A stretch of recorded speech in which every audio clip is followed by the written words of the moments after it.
Hi everyone, welcome to Pine Hat. I hope you're all doing well and ready to drift off to something fascinating tonight. Today, I want to share with you every piece of useless information about Gravity Falls that I could possibly find. We're going to explore the hidden ciphers embedded in every single episode, the secret appearances of Bill Cipher long before his official introduction, the incredible real-world treasure hunt that spanned 3 continents, the censorship battles Alex Hirsch fought with Disney, and the countless Easter eggs that reward obsessive rewatching. We'll discover how the show's biggest twist was hidden in the very first episode, why David Lynch was originally asked to voice Bill Cipher, and how a statue of a triangular dream demon ended up in a forest in California. By the end, we'll understand why this 40-episode cartoon became one of the most meticulously crafted animated series in television history. But before we begin, I'd just like to kindly ask you all to subscribe. It's completely free and it really helps us improve these videos for this wonderful community we've managed to build. Anyway, that's enough. Let's begin.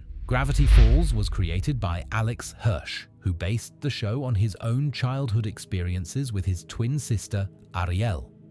When Alex was young, he and Ariel would spend summers visiting relatives, and those experiences of being kids in an unfamiliar place, surrounded by adults they didn't quite understand, became the emotional foundation of the entire series. Dipper and Mabel Pines aren't just characters, they're reflections of Alex and Ariel Hirsch as children.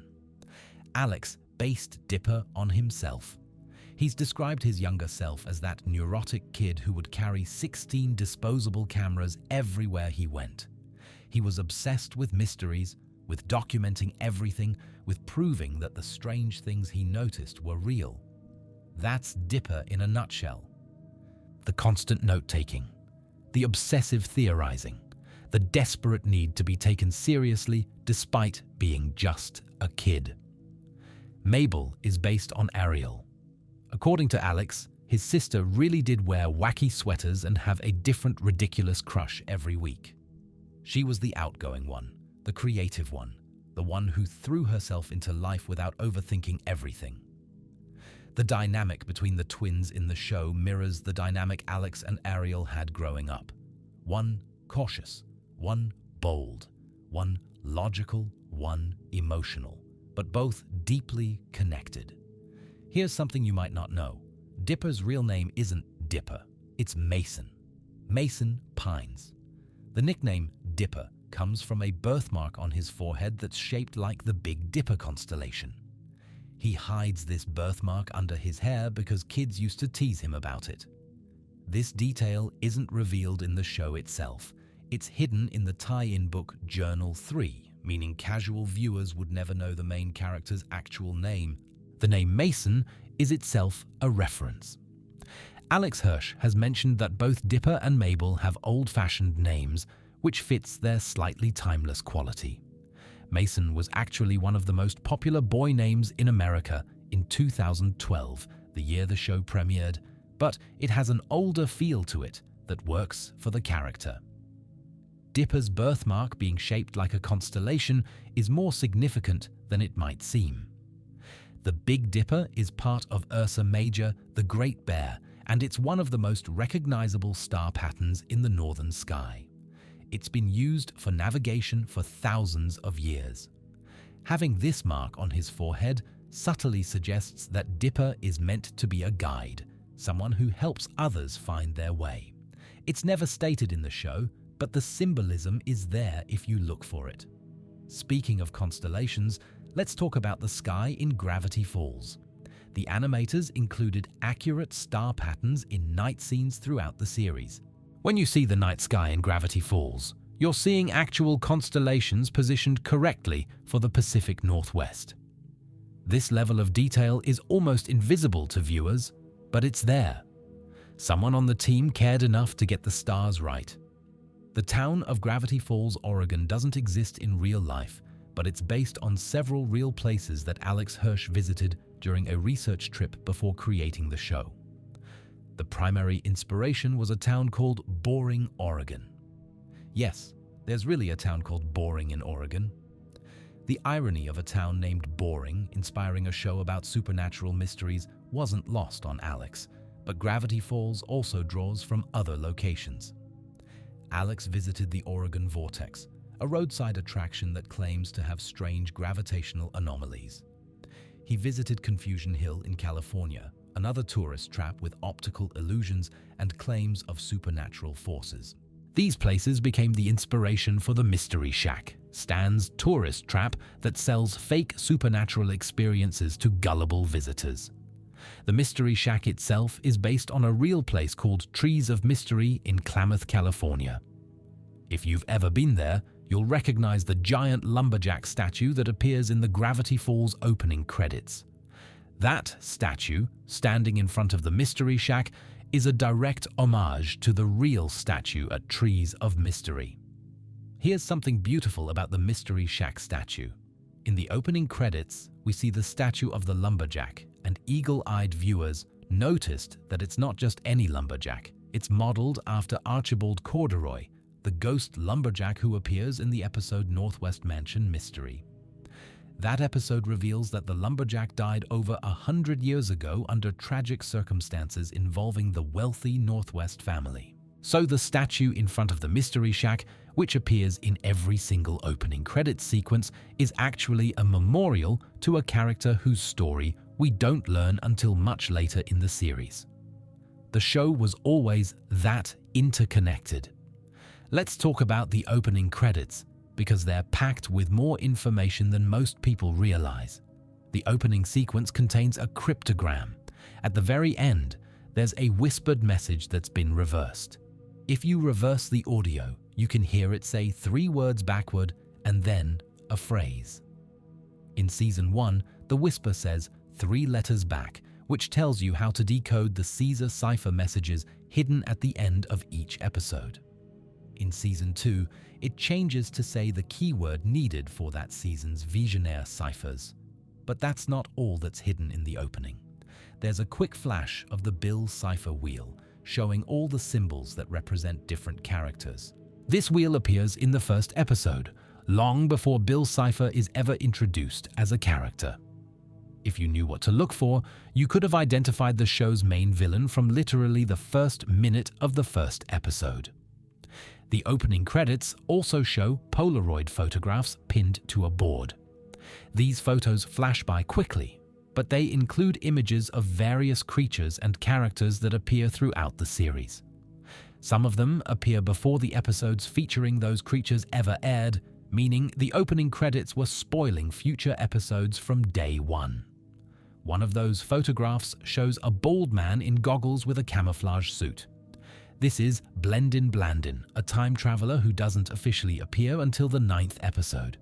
But he's in the opening credits from the very beginning, and here's where it gets really interesting. Blendin is also hidden in the background of the first 3 episodes of the series. He's there, cleaning up time anomalies, before we have any idea who he is or what he's doing. In the first episode, Tourist Trapped, Blendin can be seen hiding behind a rock during the scene where the gnomes attack Dipper and Mabel. In the second episode, The Legend of the Gobblewonker, he's picking up a calculator that Dipper dropped. In the third episode, Headhunters, he appears in the crowd scene and is even visible on the suspect board that Dipper creates. The show introduced a time traveler by hiding him in episodes before his proper introduction, and then explained retroactively that he was always there, cleaning up paradoxes. It's the kind of detail that rewards rewatching. And Blendin isn't the only character hidden in early episodes. The government agents, Agent Powers and Agent Trigger, who don't officially appear until Season 2, can be spotted lurking in the backgrounds of multiple Season 1 episodes. They're watching the twins. They're investigating the supernatural activity, and they're there long before the audience knows they exist. This layered approach to world building is what makes Gravity Falls so rewatchable. You can watch an episode for the 5th time and notice something you never saw before. A character in the background, a symbol on a wall, a reflection in a window. The show rewards attention in a way that very few animated series do. Let's talk about Bill Cipher, because he's possibly the most hidden character in the entire show. Bill Cipher is a triangular dream demon who serves as the main antagonist of Gravity Falls. He's voiced by Alex Hirsch, doing what he describes as a bad impression of David Lynch. And yes, David Lynch was actually offered the role first. Alex Hirsch wanted the creator of Twin Peaks to voice the villain in his Twin Peaks-inspired show, but Lynch turned it down. So Alex just did his own version of Lynch's distinctive voice.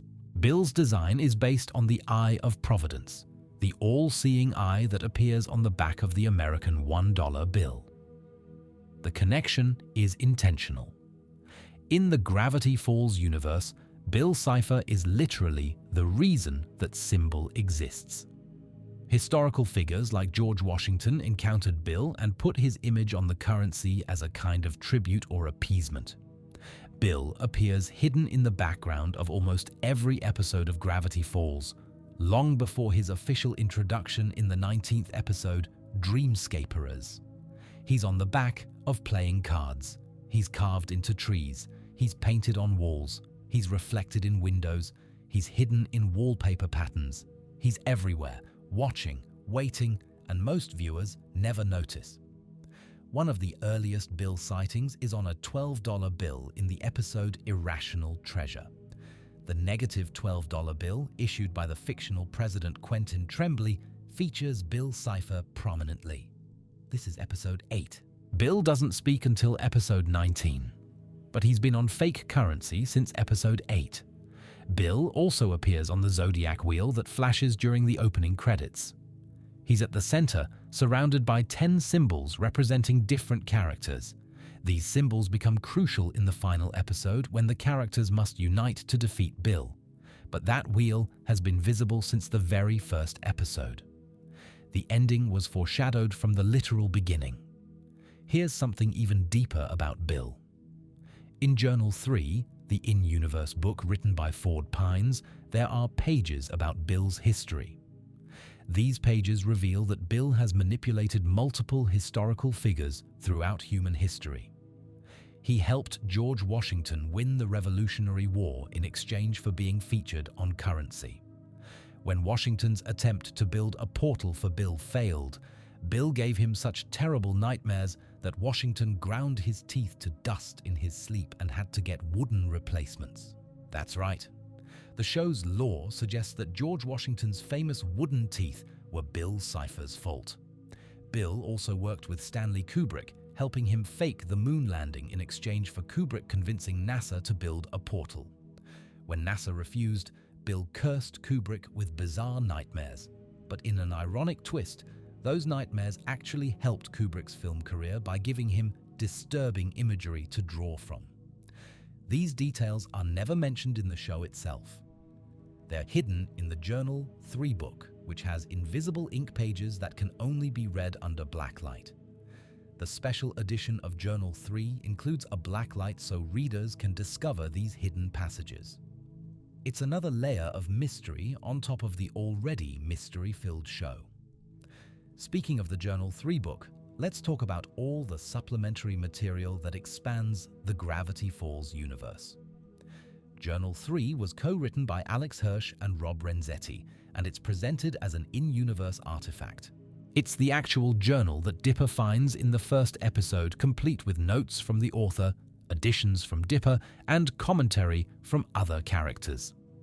The book became a New York Times bestseller and remained on the bestseller list for 47 weeks. The special edition of Journal 3 is particularly remarkable. It includes pages printed in invisible ink that require a blacklight to read.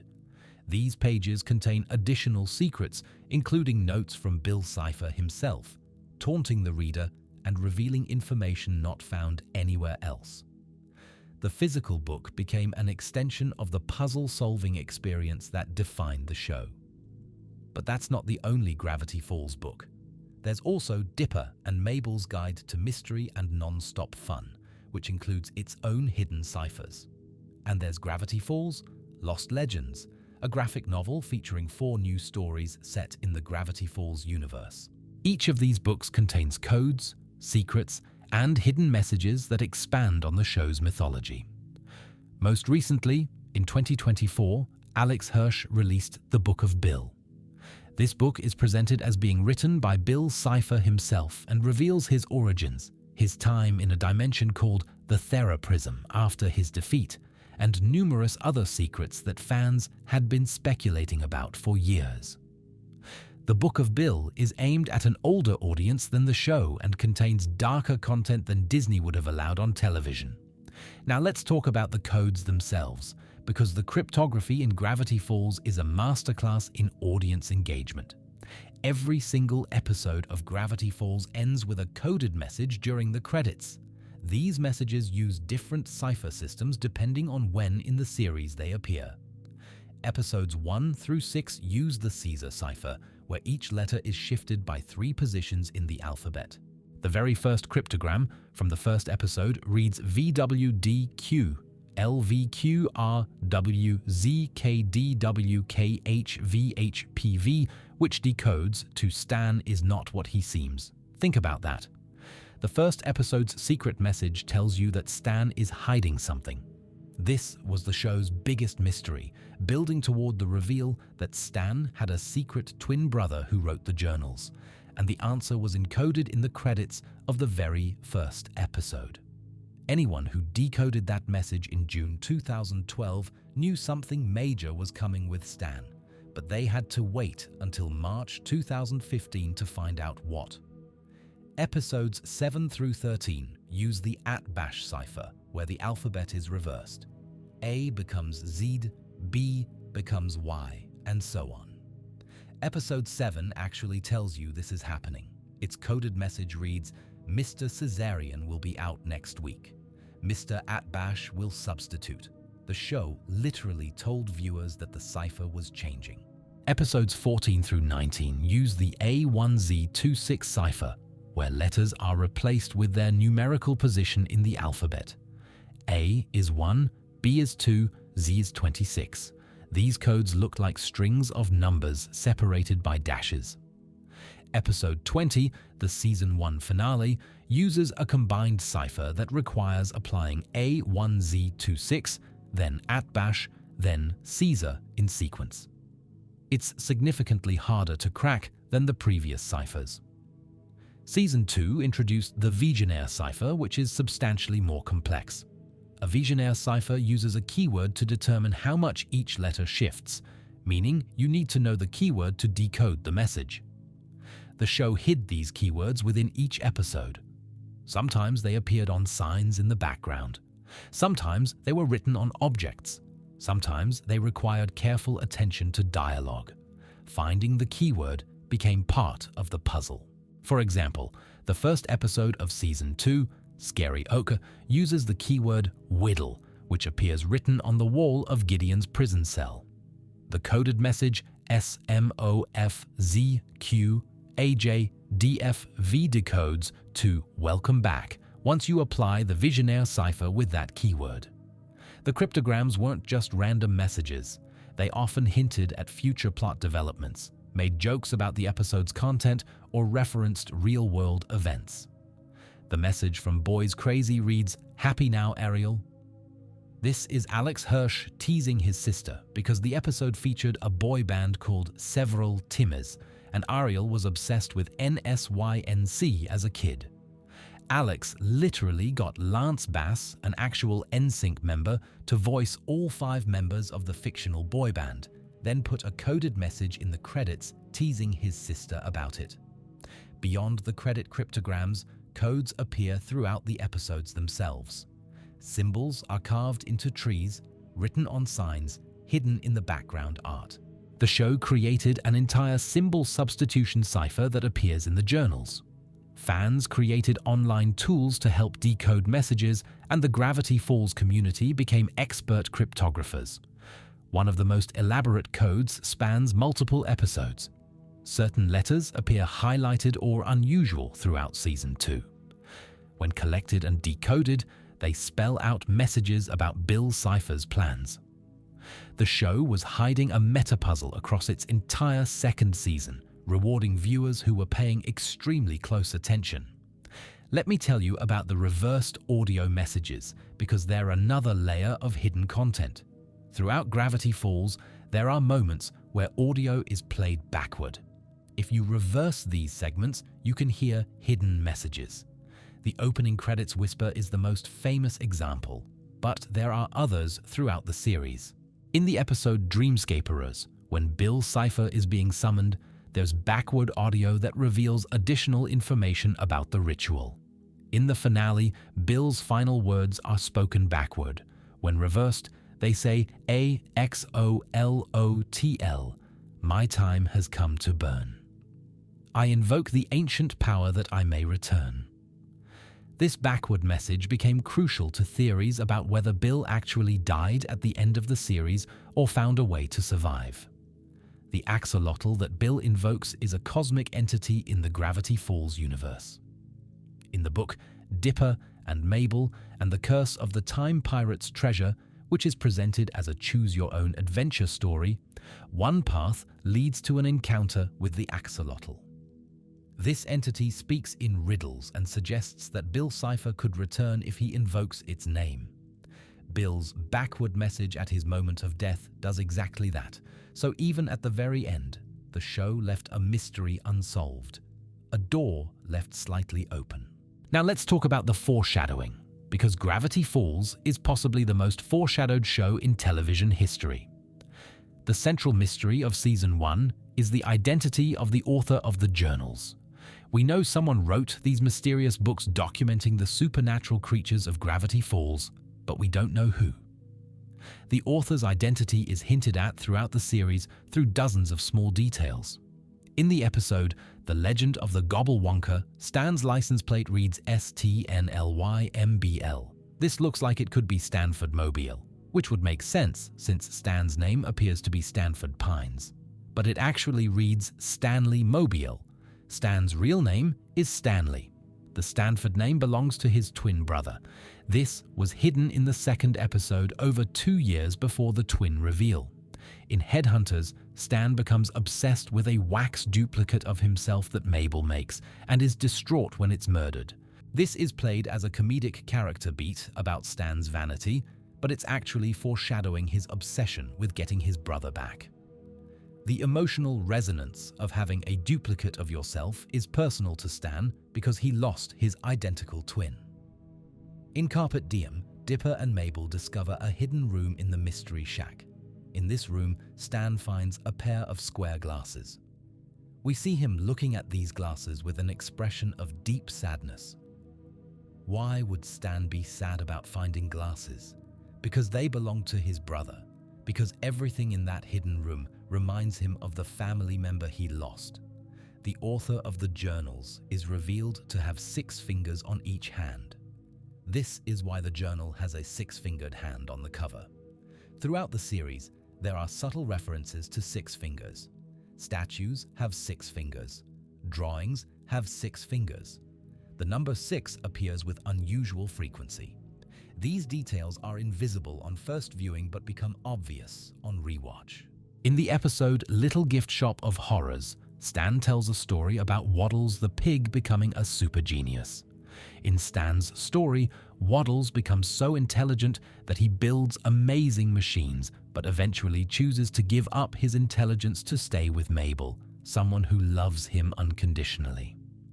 This is actually Stan's fantasy about what he wishes had happened with his brother Ford. Ford was the genius who built amazing machines. Stan wishes Ford had chosen family over intellect. It's a deeply personal story disguised as a silly anthology segment. The totem pole outside the Mystery Shack doesn't actually depict the Thunderbird, as characters suggest. It depicts Colus, the Thunderbird's younger brother who often imitates his older sibling. It's a subtle visual metaphor for Stan, who has been imitating his older brother for 30 years. When Dipper and Mabel time travel in the Time Traveler's Pig, they briefly glimpse the Mystery Shack covered in snow with a younger Stan looking out the window. Fans later compared this younger Stan to photographs of Stan and Ford as kids and noticed differences. The Stan in the time travel glimpse doesn't look quite right because it wasn't Stan. It was Ford, decades earlier before Stan took over his identity. Speaking of the twins, Let's talk about Stanley and Stanford Pines, because their backstory is one of the most emotional elements of the series. Stanley and Stanford were born in Glass Shard Beach, New Jersey. Stanford was the smart one, a genuine prodigy who was destined for greatness. Stanley was the troublemaker, getting by on charm and copying his brother's homework. But despite their differences, they were inseparable. They dreamed of sailing around the world together on a boat they were fixing up called the Stan O'. In the second episode of the series, Stan takes Dipper and Mabel fishing on a boat called the Stan O'.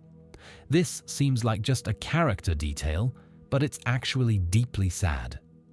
Stan named his fishing boat after the childhood dream he shared with his brother. Every time he takes that boat out, he's remembering what he lost. The brothers' relationship fell apart when Stanley accidentally broke Stanford's science project, a perpetual motion machine that could have gotten Stanford into his dream college. Their father kicked Stanley out of the house, telling him not to return until he'd made millions of dollars to replace the fortune Stanford would have made. Stanley spent the next decade drifting, getting into trouble, even spending time in prison in multiple countries. Meanwhile, Stanford went to a lesser college but still became a brilliant scientist. He moved to Gravity Falls to study the supernatural anomalies there and built the portal that would eventually become so important to the plot. But Stanford made a terrible mistake. He trusted Bill Cipher, thinking the Dream Demon was a muse helping his research. When Stanford realized Bill's true intentions, he tried to hide the journals and shut down the portal. He called Stanley for help. Stanley came to Gravity Falls expecting a reconciliation. Instead, Stanford just wanted him to take one of the journals and hide it far away. They argued. Stanley refused to leave without fixing their relationship. In the struggle, the portal activated. Stanford was pulled through into another dimension. The portal broke, and Stanley spent the next 30 years trying to get his brother back. During those 30 years, Stanley assumed his brother's identity. The world thought Stanford Pines had died in a car accident. The man running the Mystery Shack, the man everyone calls Stanford, is actually Stanley. He couldn't let anyone know his brother was gone because then the authorities might shut down his attempts to reactivate the portal. So he became his brother, living in his brother's house, using his brother's name, all while secretly working in the basement to bring the real Stanford home. This is why the cryptogram from the first episode says, "Stan is not what he seems." It's literally true. The Stan we meet in episode 1 is not who he appears to be. He's Stanley, pretending to be Stanford. The reveal in Not What He Seems when Stanford finally returns through the portal is considered one of the best moments in animation history. It's the culmination of over 2 years of mystery building, foreshadowing, and coded hints. And it's emotionally devastating because we finally understand what Stanley has sacrificed. 30 years of his life, his real identity, everything, all to save the brother who never appreciated him. The episode after the reveal, A Tale of Two Stans, is essentially one long flashback explaining everything. It's an episode of television that makes every previous episode better. Suddenly, all those little details click into place. All those sad moments make sense. All those hints that seemed like nothing were actually everything. Let's talk about the voice acting, because it's a crucial element of what makes Gravity Falls work. Jason Ritter voices Dipper, bringing an earnest intensity to the character that grounds all the supernatural craziness. Ritter is the son of the late John Ritter, and he brings real emotional depth to Dipper's moments of vulnerability. When Dipper is scared, you believe it.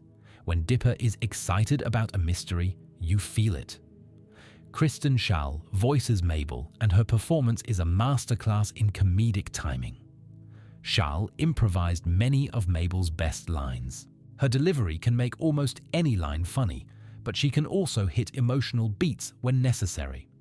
The character of Mabel could have been annoying in less capable hands, but Charles makes her lovable. Alex Hirsch himself voices multiple characters, including Stan, Suze, Old Man McGucket, Bill Cipher, and dozens of minor characters. He does different voices for each, to the point where you might not realize they're all the same person. The voice of Stan, a gruff older man, and the voice of Bill Cipher, a high-pitched manic demon, come from the same person. Interestingly, Matt Chapman, one of the creators of Homestar Runner, auditioned to voice Grunkle Stan. But Alex Hirsch felt that Chapman's voice sounded too much like Strong Bad, another Chapman creation, and was worried that Homestar Runner fans would find it distracting. So Alex voiced Stan himself, using an impression of his own grandfather. J.K. Simmons voices Stanford Pines, bringing gravitas to the character of the long-lost author. Having an Oscar-winning actor voice the most anticipated character in the show was a statement. Stanford needed to feel important, and Simmons' distinctive voice gives him weight. The show also featured remarkable guest voices. Mark Hamill voiced the Shapeshifter. Alfred Molina voiced the Multi-Bear. Jon Stewart voiced a cat judge in Mabel's fantasy dimension. Nathan Fillion voiced Preston Northwest. Nick Offerman voiced a government agent. Louis C.K. voiced a giant floating head, though his episode has become controversial in hindsight. Kyle MacLachlan, the star of Twin Peaks, voices the bus driver who takes Dipper and Mabel home in the series finale. This cameo was deeply meaningful because Gravity Falls was so influenced by Twin Peaks. Alex Hirsch wrote a personal letter to MacLachlan asking him to appear, and MacLachlan agreed immediately. Having Agent Dale Cooper's actor be the one to help the twins complete their journey feels right. Speaking of Twin Peaks, let's talk about the influences on Gravity Falls. Alex Hirsch has been open about Twin Peaks being a major influence on the show. Both are set in small towns in the Pacific Northwest. Both feature quirky residents with strange secrets. Both involve supernatural forces beyond comprehension. Both have coded messages and mysteries that span the entire series. The connection is obvious once you know to look for it. The cryptogram in the opening credits that says, "Stan is not what he seems," is a direct reference to Twin Peaks. In that show, one of the major phrases is, "The owls are not what they seem." Alex Hirsch adapted that phrasing for his own mystery. Bill Cipher's voice is, as mentioned, Alex Hirsch's impression of David Lynch. The visual design of certain scenes mirrors the Red Room from Twin Peaks. Characters share personality traits with their Twin Peaks counterparts. The town of Gravity Falls, like the town of Twin Peaks, seems to attract weirdness in a way that can't be fully explained. But Twin Peaks isn't the only influence. The X-Files, with its combination of conspiracy and supernatural investigation, clearly informed the show. The works of H.P. Lovecraft, with their cosmic horror and unknowable entities, influenced the portrayal of Bill Cipher and his dimension. Indiana Jones influenced the adventure aspects. Eerie, Indiana, a short-lived show from the early 90s about kids investigating strange phenomena in their town, is practically a direct predecessor. The show also draws from anime. The animation style during certain action sequences is deliberately anime-influenced. The portal that dominates the basement of the Mystery Shack looks like something from a mecha series. Bill Cipher's Weirdmageddon aesthetic draws from apocalyptic anime imagery. Video game references appear throughout the series. The episode Fight Fighters is a loving homage to Street Fighter and other arcade fighting games. The console episode turns the entire show into an RPG, complete with stats, turn-based battles, and experience points. Rumble McSkirmish, the fighting game character who comes to life, has actual frame data that fighting game fans analyzed. Internet culture is referenced constantly. Memes, viral videos, the specific rhythms of online communication. The show understood its audience was fluent in internet humor and incorporated that language naturally. This is partly why it resonated so strongly with people who grew up online. Let me tell you about the animation itself, because Gravity Falls has a distinctive visual style that evolved over its run. The show was produced primarily by Rough Draft Studios, an animation studio known for high-quality work on shows like Futurama. The animation became more fluid and expressive as the show progressed, with the biggest episodes featuring movie-quality sequences. The backgrounds in Gravity Falls are painted in a style that suggests depth and atmosphere.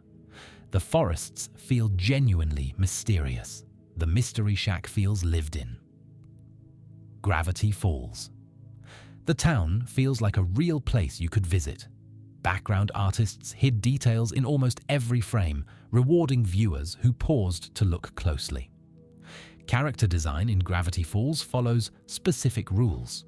Good characters generally have rounded features. Villainous characters have more angular features.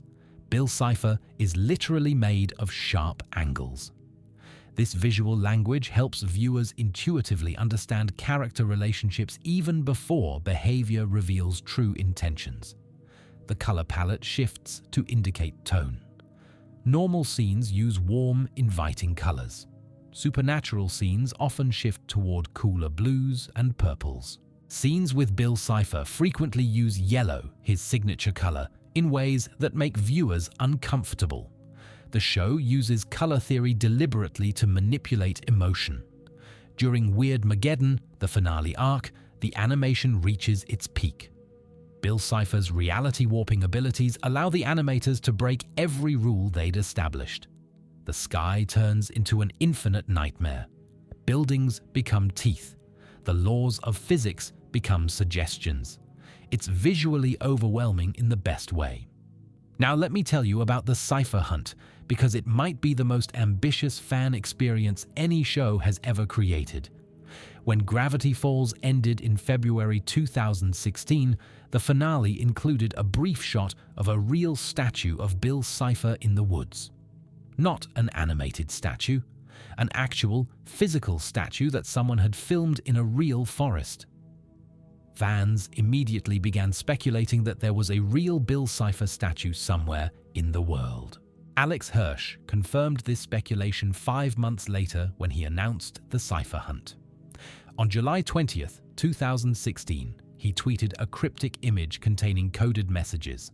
When decoded, these messages revealed the location of the first clue in a global scavenger hunt. The goal was to find the real Bill Cipher statue.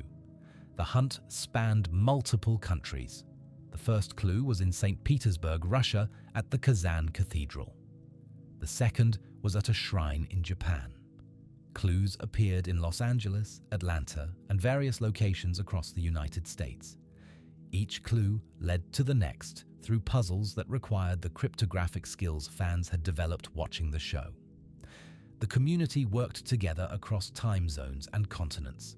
Someone in Russia would find a clue and photograph it.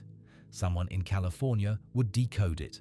Someone in Georgia would travel to the next location. The hunt became a cooperative effort involving thousands of people. Jason Ritter, the voice of Dipper, participated in part of the hunt. Alex Hirsch's twin sister Ariel also joined fans for one of the Los Angeles clues. The hunt became an event that brought the Gravity Falls community together in the real world. After 13 days, the statue was found. On August 2nd, 2016, fans converged on a forest in Reedsport, Oregon. The Bill Cipher statue was there just as it had appeared in the finale. Buried in front of it was a treasure chest containing prizes for the first arrivals, including a sash and crown declaring the finder the mayor of Gravity Falls. Alex Hirsch later confirmed that this title was canon. Whoever found the statue first became, in the show's universe, the actual mayor of Gravity Falls. A real fan was written into fictional history. The statue itself was made of plexiglass by Fon Davis, a professional prop maker who has worked on major films. They rubbed the statue with glue and seeds so it would grow moss and look like it had been in the forest for years. The footage in the finale was filmed during a secret trip to Oregon before the episode aired. But the statue's journey didn't end there. A property dispute arose because the statue was on private land, and the owners hadn't fully understood what would happen when thousands of fans tried to visit. Local authorities temporarily took possession of the statue. It was displayed at a park in Reedsport before eventually finding a permanent home at Confusion Hill, California. Confusion Hill is one of the roadside attractions that inspired the Mystery Shack, so the statue ended up at a thematically perfect location. You can still visit the Bill Cipher statue today. It stands at Confusion Hill, and fans make pilgrimages to shake its hand, despite Bill's warning in the finale to never do exactly that. Let's talk about all the characters we haven't discussed yet, because Gravity Falls has one of the deepest supporting casts in animation. Sos Ramirez is the handyman at the Mystery Shack and becomes like an older brother to Dipper and Mabel. His name is short for Jesus, pronounced in the Spanish way. Sos is voiced by Alex Hirsch and is based on one of Hirsch's college friends. According to Hirsch, the real Seuss has a way of speaking that's impossible to properly imitate, but the character captures his spirit. Seuss's backstory is one of the most emotional in the show. His father left when Seuss was young and promised to come back but never did. Every year on his birthday, Seuss hopes his father will return. In the episode Blendin's Game, Dipper and Mabel win a time wish and offer to use it to help Seuss meet his father. But Seuss declines. He doesn't need his father anymore. He has found family with Stan and the twins. It's a gut punch of an emotional moment buried in a comedy episode. Wendy Corduroy is the teenage cashier at the Mystery Shack. Dipper has a massive crush on her throughout Season 1, which provides some of the show's most relatable comedy. Wendy is voiced by Linda Cardellini, who brings effortless coolness to the character. Wendy's family are all lumberjacks. Her father, Dan Corduroy, is voiced by John DiMaggio and is a towering figure who speaks almost entirely in competitive challenges. Her brothers are equally intense. The Corduroy family represents the rugged outdoors culture of the Pacific Northwest. In the episode Into the Bunker, Dipper finally confesses his feelings to Wendy. She lets him down gently, explaining that she's too old for him, but that she values his friendship. It's a surprisingly mature handling of unrequited crush, especially for a Disney Channel show. Dipper is hurt, but accepts it, and their friendship continues without the awkwardness that might have derailed it. Pacifica Northwest is introduced as Mabel's rival, the popular rich girl who seems to exist only to make Mabel feel bad. But over the series, she becomes much more complex. Her family, the Northwests, are the founders of Gravity Falls, but their fortune is built on lies and exploitation. In Northwest Mansion Mystery, Pacifica is forced to confront the truth about her family's history. Her ancestors made a promise to the town's laborers and broke it, leading to the death of a lumberjack whose ghost now haunts the Northwest Mansion. Pacifica has been raised to believe her family is superior to everyone else, but she chooses to do the right thing even when it means defying her parents. Her father, Preston Northwest, is a monster. He controls Pacifica through a bell, literally ringing a bell to make her obey like a trained animal. This detail is horrifying and speaks to the show's willingness to depict real forms of abuse. Pacifica's arc across the series is one of breaking free from this conditioning. Gideon Gleeful is the first major antagonist of the series.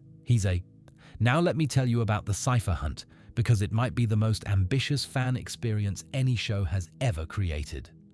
When Gravity Falls ended in February 2016, the finale included a brief shot of a real statue of Bill Cipher in the woods.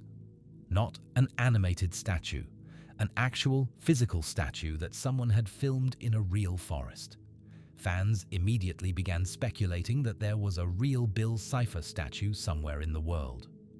Alex Hirsch confirmed this speculation 5 months later when he announced the Cipher hunt. On July 20th, 2016, he tweeted a cryptic image containing coded messages. When decoded, these messages revealed the location of the first clue in a global scavenger hunt. The goal was to find the real Bill Cipher statue. The hunt spanned multiple countries. The first clue was in St. Petersburg, Russia, at the Kazan Cathedral. The second was at a shrine in Japan. Clues appeared in Los Angeles, Atlanta, and various locations across the United States. Each clue led to the next through puzzles that required the cryptographic skills fans had developed watching the show. Alex Hirsch had planted these clues over several months. Every time he traveled to a convention or took a vacation, he would secretly leave behind a piece of the puzzle. The clues were waiting, hidden in plain sight, for months before anyone knew to look for them. The community worked together across time zones and continents. Someone in Russia would find a clue and photograph it. Someone in California would decode it. Someone in Georgia would travel to the next location. The hunt became a cooperative effort involving thousands of people who had never met but shared a love for this strange little show about twins in Oregon. The third clue led fans to the shrine of the Kanda Myojin in Tokyo, Japan. Alex had visited the shrine and hidden a message there. Fans in Japan raced to find it, photographed it, and shared it online for the global community to decode together. The fourth clue brought the hunt to Atlanta, Georgia. It referenced Ponce de Leon Avenue, specifically the number 400. Fans found a lost poster for Waddles, Mabel's pig, with a phone number. When called, the number played a recorded message from Grunkle Stan revealing the next location. The fifth clue was near Griffith Observatory in Los Angeles. Fans found a golden head of Grunkle Stan hidden near the statue of Griffith J. Griffith. Inside were papers with invisible ink messages that required a blacklight to read. Jason Ritter, the voice of Dipper, participated in the Los Angeles portion of the hunt. Alex Hirsch's twin sister Ariel also joined fans for one of the clues. The hunt became an event that brought the Gravity Falls community together in the real world, blurring the line between fiction and reality. The hunt stalled briefly when one clue was accidentally removed before fans could find it.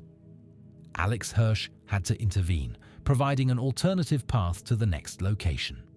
Even the creator wasn't fully in control of how the hunt unfolded.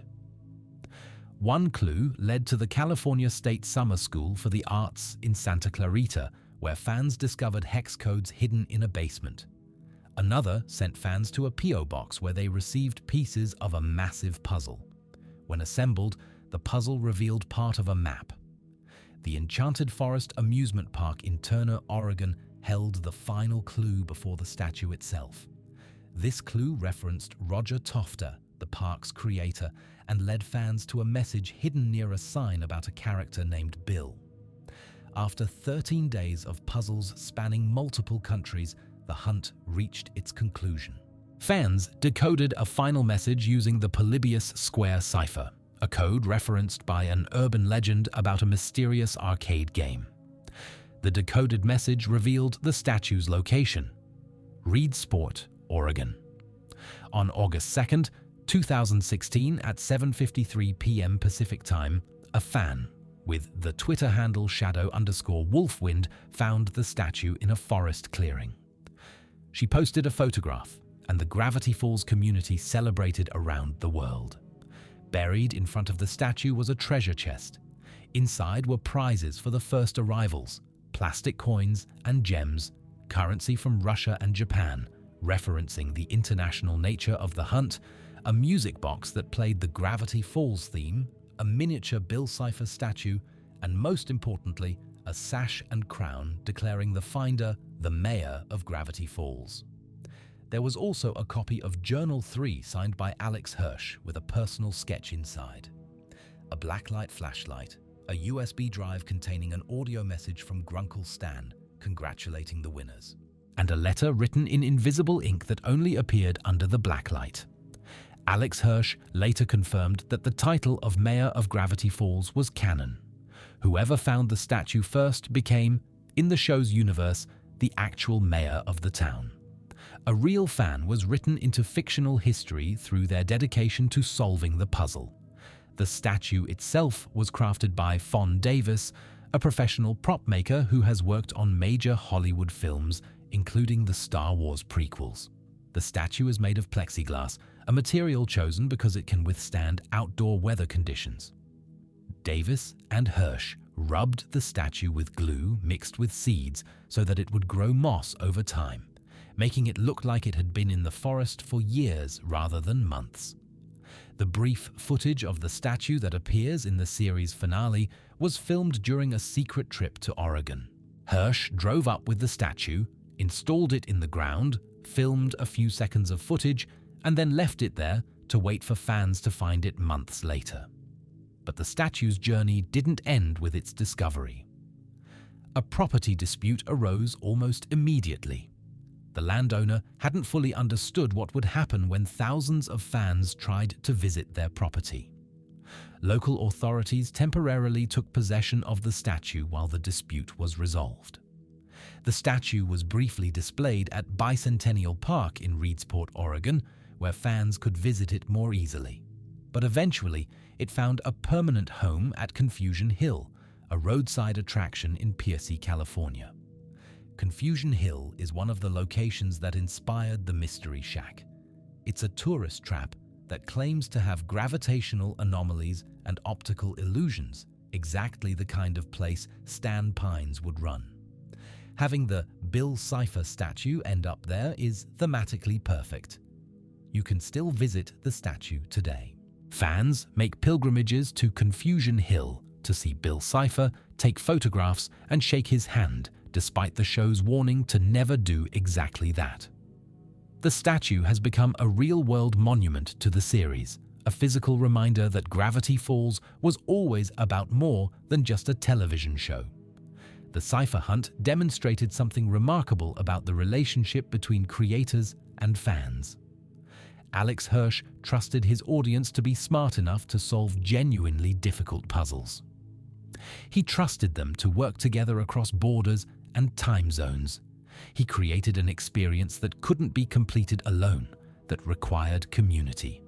And the fans delivered. They decoded ciphers. They traveled thousands of miles. They shared information freely rather than hoarding it for personal advantage. The hunt brought out the best in people, turning competitive treasure-seeking into cooperative problem-solving.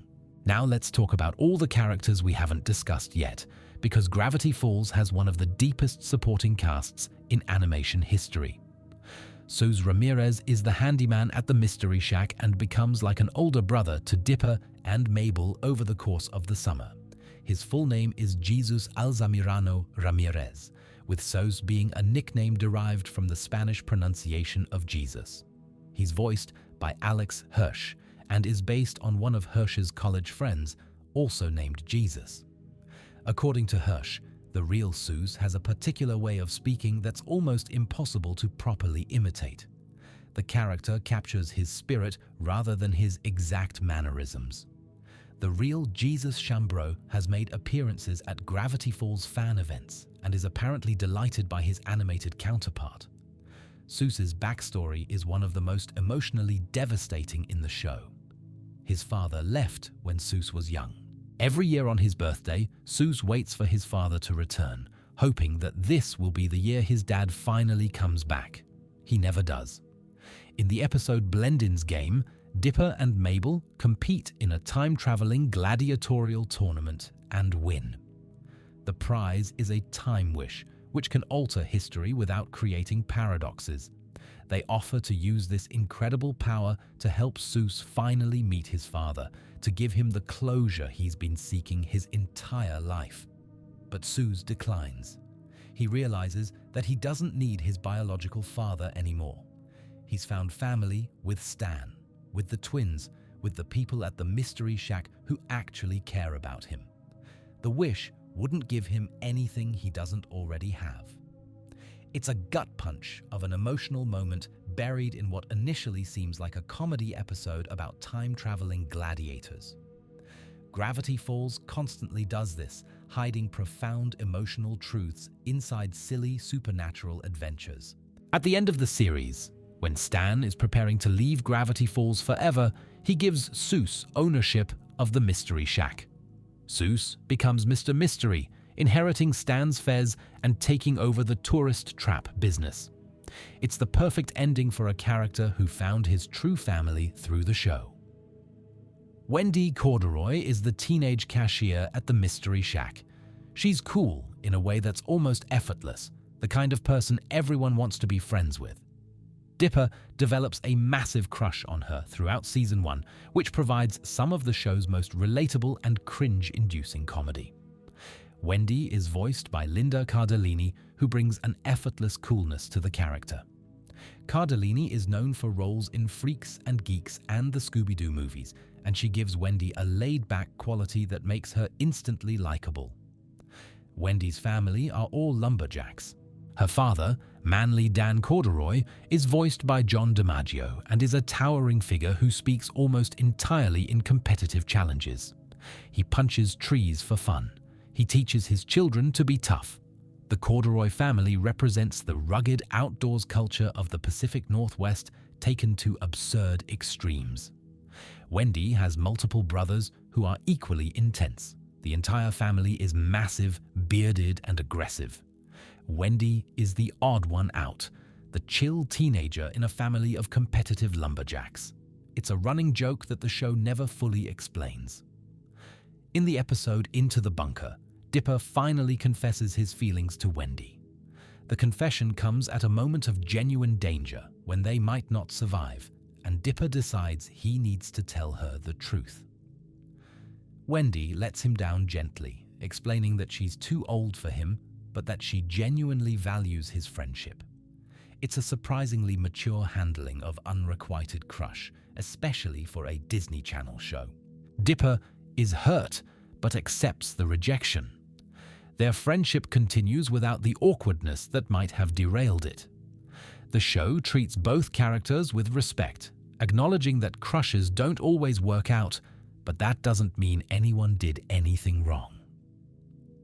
In the finale, Wendy gives Dipper her hat, the lumberjack cap she wears throughout the series. It's a small gesture that carries enormous weight.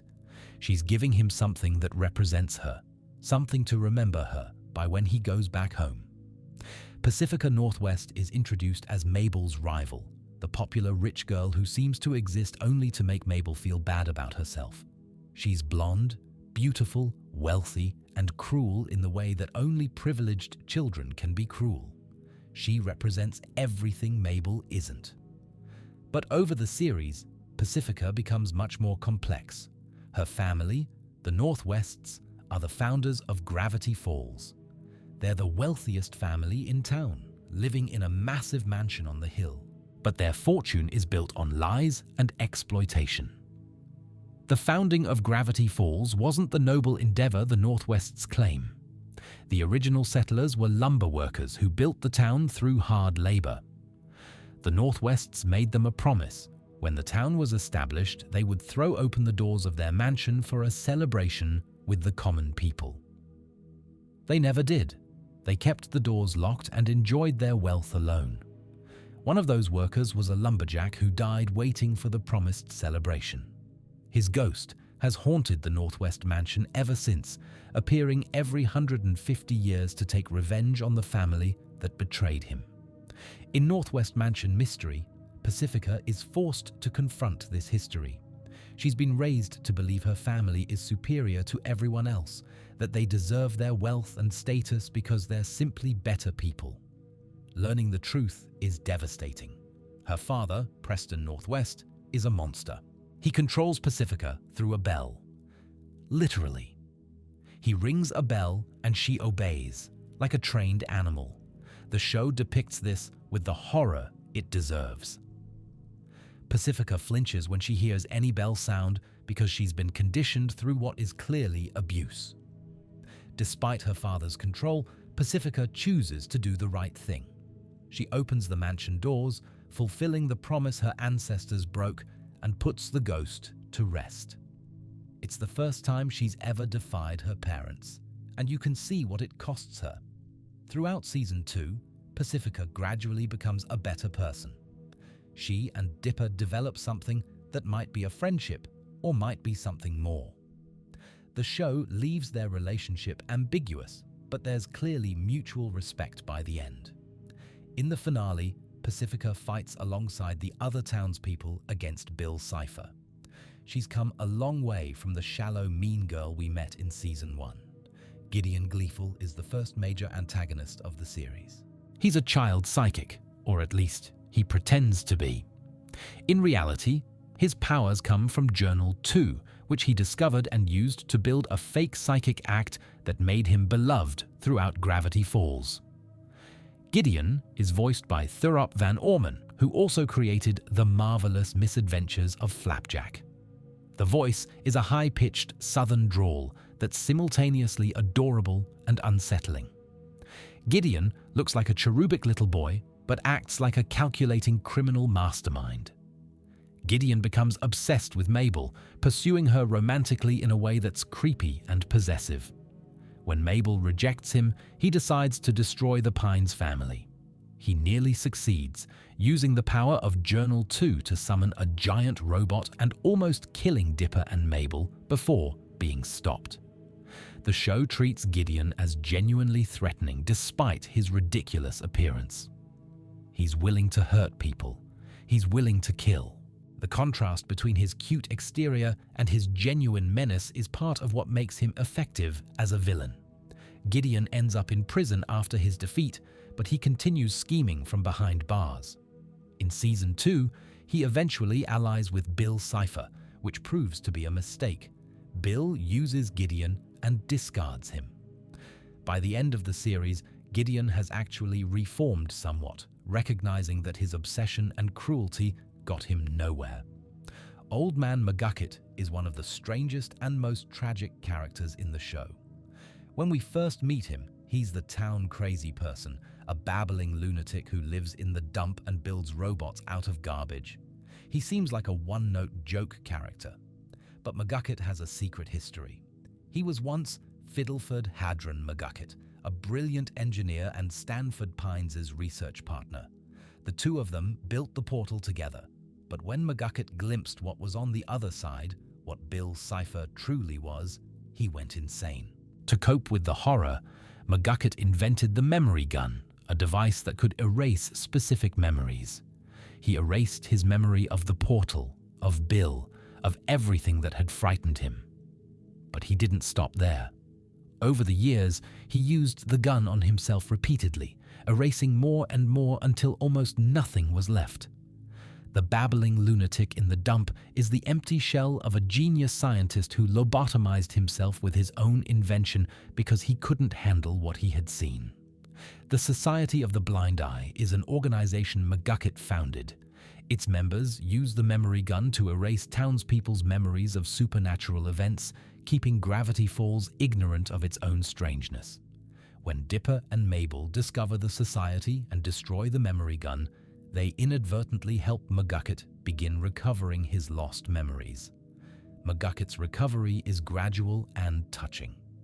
As he remembers more of who he was, he becomes more coherent, more capable. By the finale, he's recovered enough to help fight Bill Cipher, using his engineering skills to contribute to the town's defense. His relationship with Stanford is complicated. Ford was his friend and partner, but Ford was also so focused on his research that he didn't notice McGucket's deterioration. When they reunite, there's warmth, but also pain. McGucket lost 30 years of his life because of what they built together. Let me tell you about some of the minor characters, because even they have hidden depths. Lazy Susan runs the local diner, Greasy's. She has a lazy eye, hence the name, and she's voiced by April Winchell. Stan has a crush on her, which is played for comedy, but also has a sweet undertone. Two lonely older people finding connection through terrible flirting. Tyler Cute Biker is a biker who says cute things in an incongruously deep voice. His catchphrase is, "Get 'em, get 'em," which he shouts at inappropriate moments. Despite being a background joke character, he ends up becoming mayor of Gravity Falls after the previous mayor dies during Weirdmageddon. Toby Determined is the local reporter, desperate to be taken seriously as a journalist despite working for a small-town newspaper that no one reads. He's pathetic in a way that's more sad than funny, constantly trying to prove himself and constantly failing. Sheriff Blubbs and Deputy Durland are the town's police force. They're completely incompetent, more interested in each other's company than in actual law enforcement. The show increasingly hints that they're in a romantic relationship, which Disney censors tried to prevent Alex Hirsch from depicting explicitly. In the finale, when the town is liberated from Bill Cipher's control, Blubbs and Durland declare their love for each other. It's a small moment, easy to miss, but it was a major victory for Hirsch after years of fighting with Disney's Standards and Practices Department. The gnomes are tiny creatures who live in the forest and want Mabel to be their queen. They appear in the very first episode, serving as the first supernatural creatures Dipper and Mabel encounter. They're ridiculous, but also strangely menacing in large numbers. The Manitors are half-man, half-bull creatures who live in a cave and are obsessed with traditional masculinity. They challenge Dipper to prove his manliness, which leads to one of the show's best examinations of gender expectations. Dipper ultimately refuses to complete their final challenge, killing the multi-bear, a creature whose only crime is liking a feminine pop song, choosing his own definition of courage over theirs. Let me tell you about Bill Cipher in more detail because he deserves his own section. Bill Cipher is a dream demon, a triangular being from a dimension called the Nightmare Realm. His design is based on the Eye of Providence, the all-seeing eye that appears on the back of American currency. He wears a top hat and bow tie, giving him a strangely formal appearance for a cosmic horror entity. Bill's voice is provided by Alex Hirsch, doing what he describes as a bad impression of David Lynch. This wasn't the original plan. Alex actually contacted David Lynch and offered him the role. Lynch, the creator of Twin Peaks and one of the most influential directors in cinema history, politely declined. So Alex just did his own version of Lynch's distinctive, slightly unhinged delivery. The connection to Lynch is appropriate because Gravity Falls owes an enormous debt to Twin Peaks. Both shows are set in small towns in the Pacific Northwest where reality seems slightly broken. Both feature quirky residents with dark secrets. Both involve supernatural forces that defy explanation. Bill Cipher is, in many ways, the Gravity Falls equivalent of Bob from Twin Peaks, a malevolent entity that exists beyond normal comprehension. Bill's history stretches back billions of years. He originated from a dimension called Euclidia, a flat world inhabited by two-dimensional beings. Bill was different from the other Euclideans. He could see in 3 dimensions, perceiving depth that his fellow beings couldn't comprehend. This made him an outcast, a freak among his own kind. Bill destroyed his entire home dimension. He burned Euclidia to nothing, killing every being who had ever mocked him or made him feel different. This genocide is referenced obliquely in the show and explored more fully in the Book of Bill. It establishes Bill as something more than a villain. He's a traumatized survivor who became a monster, someone whose pain twisted into something that destroys everything it touches. After destroying his home, Bill drifted through dimensions, making deals and causing chaos wherever he went. He encountered the Axolotl, a cosmic entity that exists outside normal reality, and learned about the infinite possibilities of the multiverse. He became obsessed with finding a way to enter the physical world permanently, to escape the nightmare realm and remake reality in his image. Bill's powers within dreams are almost limitless. He can enter anyone's mind while they sleep, manipulate their perceptions, and access their memories. He can make deals, trading favors for services. These deals always benefit Bill more than the other party, though the full consequences often aren't apparent until it's too late. In the physical world, Bill is more limited. He can only enter through a portal or by possessing someone who agrees to let him in. This is why he manipulates rather than simply conquers. He needs willing participants, people who choose to open the door. Stanford Pines was one of those participants. When Ford first arrived in Gravity Falls and began studying its anomalies, Bill appeared to him in dreams. Bill presented himself as a muse, a helpful spirit who could guide Ford's research and answer his questions. Ford was desperate for knowledge, isolated and obsessed with understanding the town's mysteries. He didn't realize he was being manipulated. Bill convinced Ford to build the portal, a gateway between dimensions that would allow Bill to enter the physical world. Ford's partner, Fiddleford McGucket, helped build it. But when the portal was tested, McGucket glimpsed what was on the other side.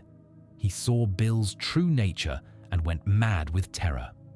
Ford eventually realized the truth, but by then, it was almost too late. The portal was nearly complete. Ford hid the journals, shut down the machine, and tried to prevent Bill from ever crossing over. But Bill is patient. He waited 30 years for another opportunity. That opportunity came through Gideon Gleeful, who possessed Journal 2 and unknowingly helped Bill's plans. Then through Stanford's return through the portal. Then through Mabel, who was tricked into giving Bill a dimensional rift that allowed him to tear open a gateway and begin Weirdmageddon. Weirdmageddon is the term for Bill's brief takeover of Gravity Falls. For roughly a week, Bill ruled the town as an apocalyptic god. He transformed reality into a nightmare, summoning creatures from his dimension, turning people to stone, reshaping buildings into twisted forms. The sky became an endless void. The laws of physics became optional. Bill created a palace called the Pyramid, a massive pyramid floating above the town. From there, he threw parties with his demon friends while the humans of Gravity Falls hid or were transformed into decorations. He wasn't just conquering, he was celebrating. After billions of years of exile, Bill was finally free. But Bill had limitations even in his moment of triumph. He couldn't leave Gravity Falls.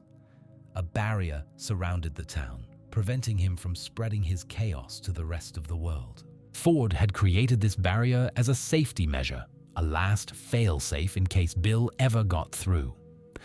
Bill needed Ford to tell him how to break the barrier. Ford refused.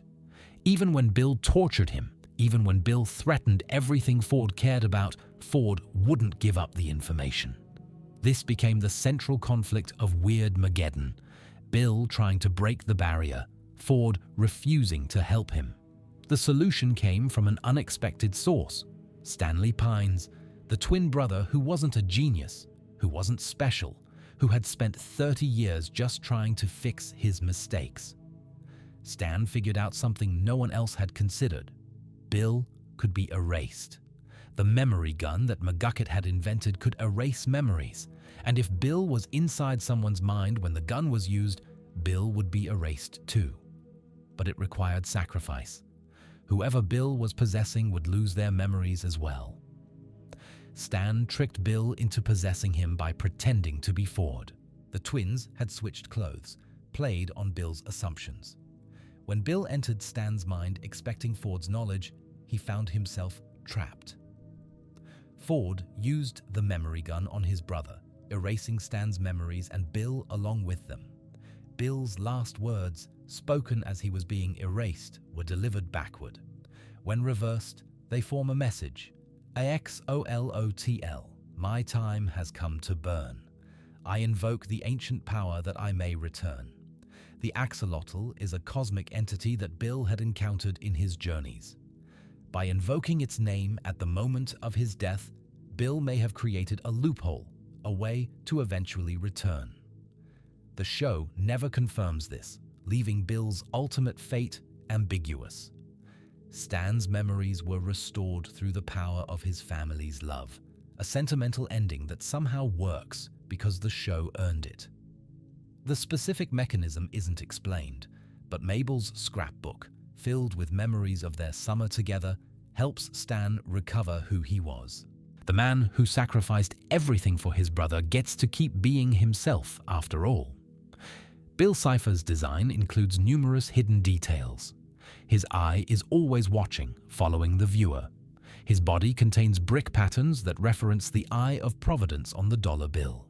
His limbs are thin and insect-like, suggesting something inhuman despite his cartoonish appearance. The Bill Cipher wheel that appears throughout the series shows 10 symbols surrounding Bill. Each symbol represents a character who must work together to defeat him. The pine tree is Dipper. The shooting star is Mabel. The question mark is Seuss. The ice bag is Wendy. The pentagram eye is Gideon. The glasses are Ford.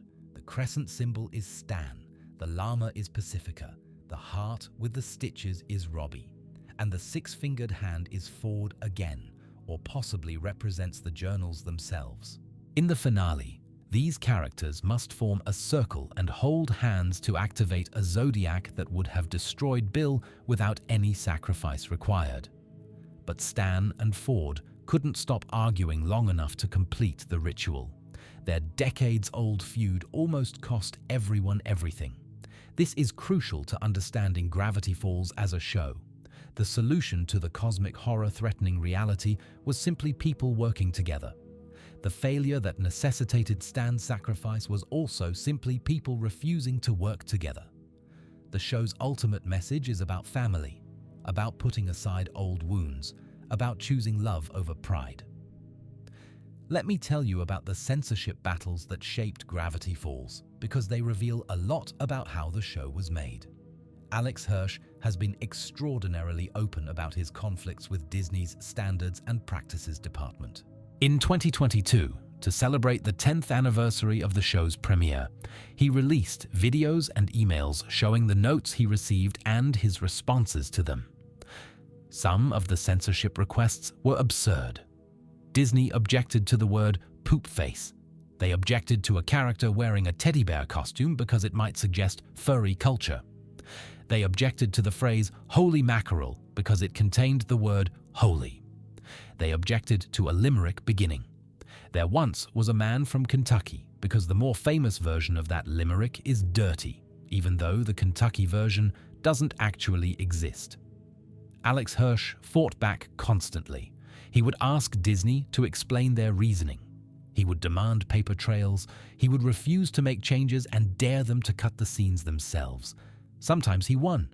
Sometimes he lost. But he never stopped pushing. The most significant battles involved LGBTQ content. Gravity Falls was made during a period when Disney was extremely reluctant to acknowledge that queer people exist. Alex wanted to include same-sex couples, even just as background characters, and was repeatedly told no. The most infamous example involves the episode The Love God. In the original storyboards, two older women fall in love with each other in a diner scene. It was a background moment, barely noticeable, just a sweet detail showing that love comes in many forms. Disney demanded it be changed. Alex asked why. Disney couldn't give him a written answer because they didn't want to create a paper trail explaining that they were discriminating against same-sex couples. They made him discuss it over the phone so there would be no record. In Alex's words, Disney's censors basically admitted that there was no good reason why I should change it, but that they get complaints about this stuff from various homophobic parents and would rather avoid the hassle. He calls them cowards rather than bigots, people who weren't personally prejudiced, but who were willing to erase representation to avoid complaints. The scene was changed. One of the women became an old man. A moment of casual representation became heteronormative because Disney was afraid of angry letters. But Alex didn't give up. He kept pushing in other ways. Sheriff Blubbs and Deputy Durland were written as increasingly obviously in love with each other. Their affection is played as comedy, but it's clearly romantic affection. Disney censors kept asking Alex to make their relationship less flirtatious and more comical. Alex refused. He argued that they were just buddies, daring Disney to explicitly say they wanted less gay content. The relationship remained. In the series finale, Blubs and Durland declare their love for each other. It's a brief moment, easy to miss, but it's explicitly romantic. Alex Hirsch won that battle by wearing Disney down, by being more annoying than they were restrictive. Since Gravity Falls ended, Disney has become somewhat more accepting of LGBTQ content, partly because creators like Alex Hirsch kept pushing. The Owl House, another Disney animated series, features an openly queer protagonist. Progress happened because people fought for it. Stan's Fez underwent its own censorship journey. The original design featured a symbol that looked like a crescent moon with a fishtail. This resembled imagery associated with the Shriners, an American fraternal organization, and also resembled symbols from various religions. International broadcasts removed the symbol entirely, leaving the Fez blank. Disney was concerned about offending religious viewers in various markets. Alex Hirsch was frustrated because the symbol was meant to be mysterious and arcane, not religious. Eventually, the symbol was redesigned. The new version appears from episode 8 onward and became the standard for merchandise and promotional materials. The original symbol has become a piece of trivia, a reminder that even small design decisions can become contentious. The show was actually banned in Kenya due to its content being considered inappropriate for children. Various international broadcasts made additional cuts depending on local standards. Violence was often toned down. References to death were sometimes removed. The zombie episode had certain shots cut in Southeast Asian broadcasts because the exploding zombie heads were considered too graphic. Alex Hirsch has noted the irony that Disney Plus, when it launched, included Gravity Falls in its LGBTQ category, while simultaneously hosting the edited versions that removed some of the LGBTQ content. The company wanted credit for representation it had fought against. Now let me tell you about the episode structure, because Gravity Falls tells different kinds of stories within its 2 seasons. The first season is largely episodic. Each episode tells a complete story, usually involving Dipper and Mabel encountering some supernatural threat and dealing with it. There's an overarching mystery about the author of the journals, but most episodes can be watched independently. This was intentional. Alex Hirsch knew that Disney would air episodes out of order, as cable networks often do with animated shows. He designed Season 1 so that most episodes would make sense regardless of viewing order. The mythology episodes, the ones that advance the main plot, are spaced out and clearly flagged as important. Season 2 shifts towards serialization. Episodes build on each other more directly. Character arcs develop across multiple episodes. The stakes escalate steadily toward the finale. Alex had more confidence in the show's renewal and more leverage with Disney, allowing him to tell a more continuous story. The transition happens around the episode Not What He Seems, which is often cited as the show's best episode. This is the pivot point where the mysteries of Season 1 pay off and the conflicts of Season 2 are established. Nothing is quite the same after that episode. Weirdmageddon, the finale arc, is essentially one long movie broken into 3 parts. The first part establishes Bill's takeover. The second part takes place entirely in a fantasy world inside Mabel's mind. The third part is the final battle and resolution. Together, they form a satisfying conclusion that resolves every major plot thread. The finale was Alex Hirsch's choice, not Disney's. The show wasn't cancelled. Alex simply felt that the story was done. He said in interviews that he could have continued making Gravity Falls indefinitely, that Disney would have been happy to produce more seasons, but that prolonging the show would have diminished it. This is remarkably rare in television. Shows typically continue until they're cancelled, often well past their creative peak. Alex Hirsch chose to end Gravity Falls while it was still excellent, to let the story have a proper conclusion rather than fading into mediocrity. The show has remained ended despite enormous fan demand for more content. Alex Hirsch has moved on to other projects, most notably as a consulting producer on The Owl House and as the creator of various adult-oriented content. He occasionally releases new Gravity Falls material, like The Book of Bill, but he's been clear that the TV series is complete. Let me tell you about the celebrity voices, because Gravity Falls attracted remarkable talent.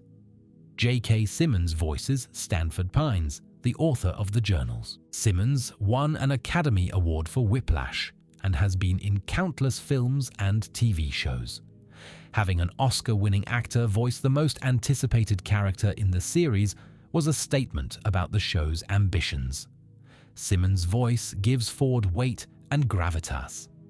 Ford is supposed to be brilliant and intimidating, a genius who has seen terrible things. Simmons' distinctive voice immediately establishes Ford as someone to take seriously. Mark Hamill voices the Shapeshifter, a creature that can mimic any form.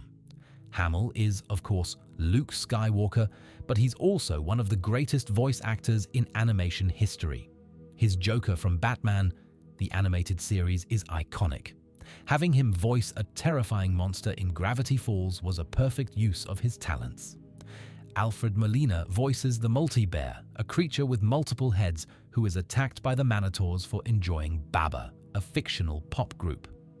Molina brings dignity to what could have been a simple joke character.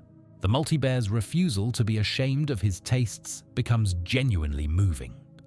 Jon Stewart voices Judge Kitty Kitty Meow Meow Face Schwartzstein, a cartoon cat who serves as a judge in Mabel's fantasy world. It's a completely ridiculous role that Stewart plays with total commitment. The former Daily Show host judging a trial about whether reality should exist is exactly as absurd as it sounds. Nathan Fillion voices Preston Northwest, Pacifica's abusive father.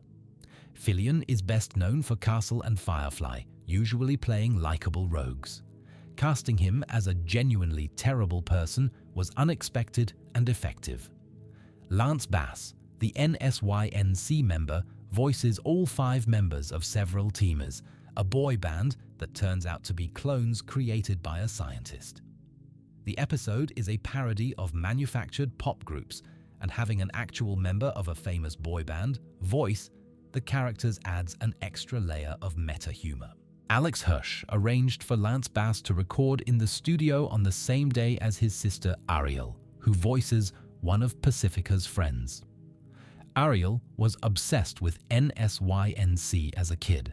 Alex literally gave his sister the chance to meet her childhood idol while making his TV show. The sibling dynamics of Gravity Falls extend into the production itself.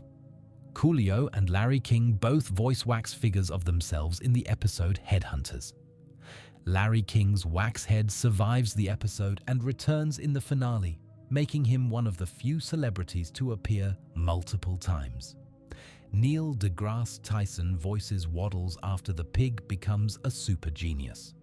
Having one of the world's most famous scientists voice an intelligent pig was the kind of casting only Gravity Falls would attempt. Kyle MacLachlan voices the bus driver who takes Dipper and Mabel home in the finale. This cameo was deeply meaningful because MacLachlan played Agent Dale Cooper in Twin Peaks, the show that most influenced Gravity Falls. Alex Hirsch tried to get MacLachlan through normal channels, contacting his representatives, but never heard back. So he wrote MacLachlan a personal letter explaining what Twin Peaks meant to him and how much he wanted Cooper's actor to help the twins complete their journey. MacLachlan responded immediately and agreed to do it. Having Dale Cooper's actor be the one to take the kids home felt right. Gravity Falls began as a show inspired by Twin Peaks, and it ended with a direct connection to that inspiration. The bus driver has no lines that reference Twin Peaks, no winking acknowledgement of the connection. It's just a quiet tribute from one creator to another. Now let me tell you about the real-world locations that inspired Gravity Falls, because the show's setting is based on actual places you can visit. The primary inspiration was the Pacific Northwest, specifically Oregon. Alex Hirsch took a research trip before creating the show, visiting various towns and attractions to get a feel for the region. The dense forests, the misty atmosphere, the quirky roadside attractions all became part of Gravity Falls' DNA. The town of Boring, Oregon actually exists. It's a small community about 20 miles southeast of Portland, and yes, it's really named Boring.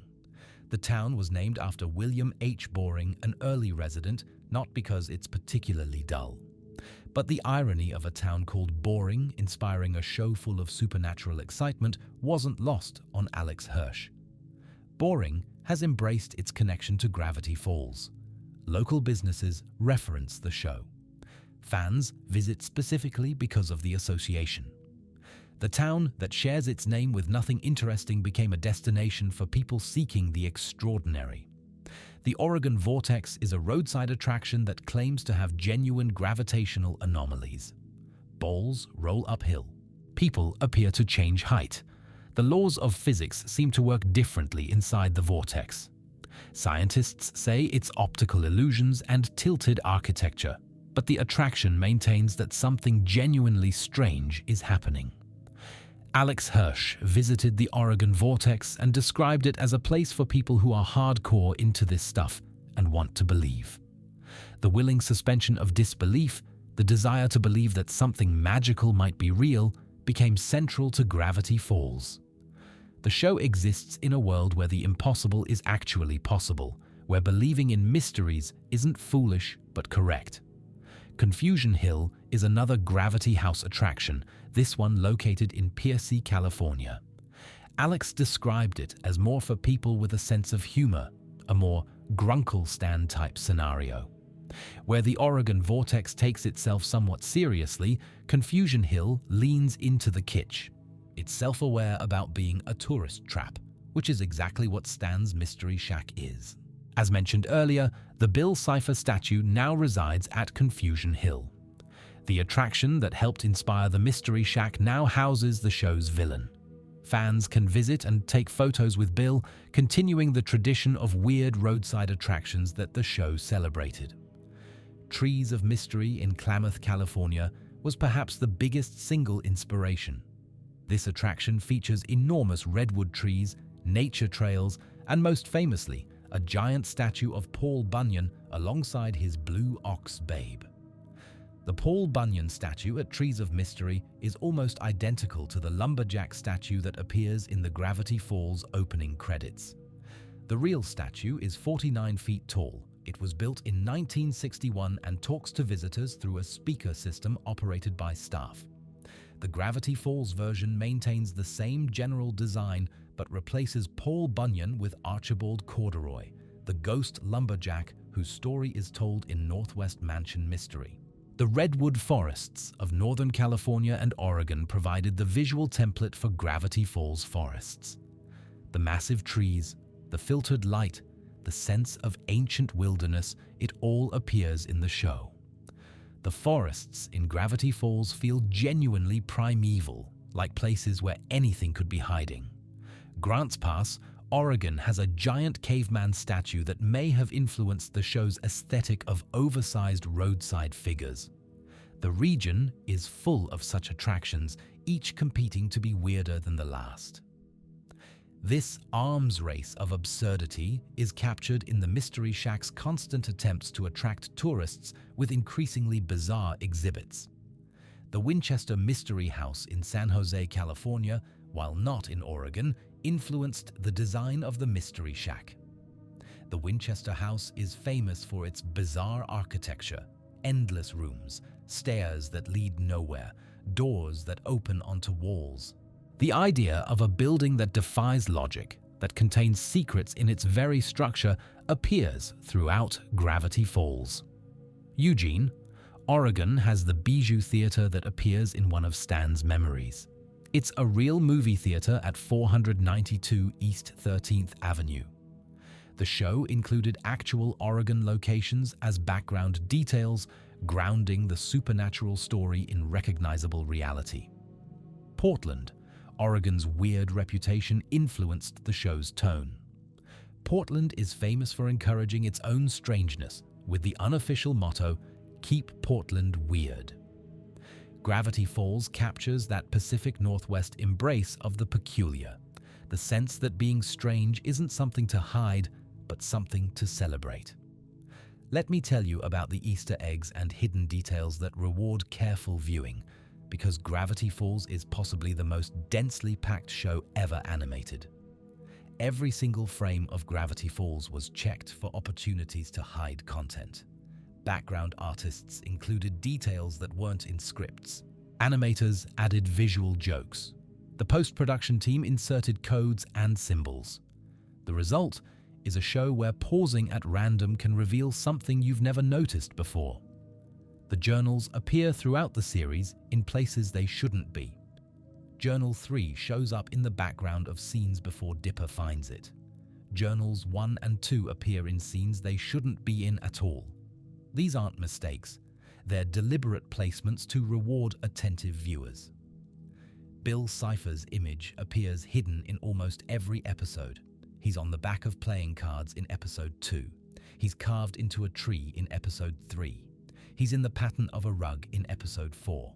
He's reflected in windows, hidden in wallpaper, visible in shadows. The show's main villain is literally always watching, and most viewers never notice until they know to look. The number 618 appears repeatedly throughout the series. This is Alex Hirsch's birthday, June 18th. It shows up on license plates, addresses, prices, and anywhere else a number might appear.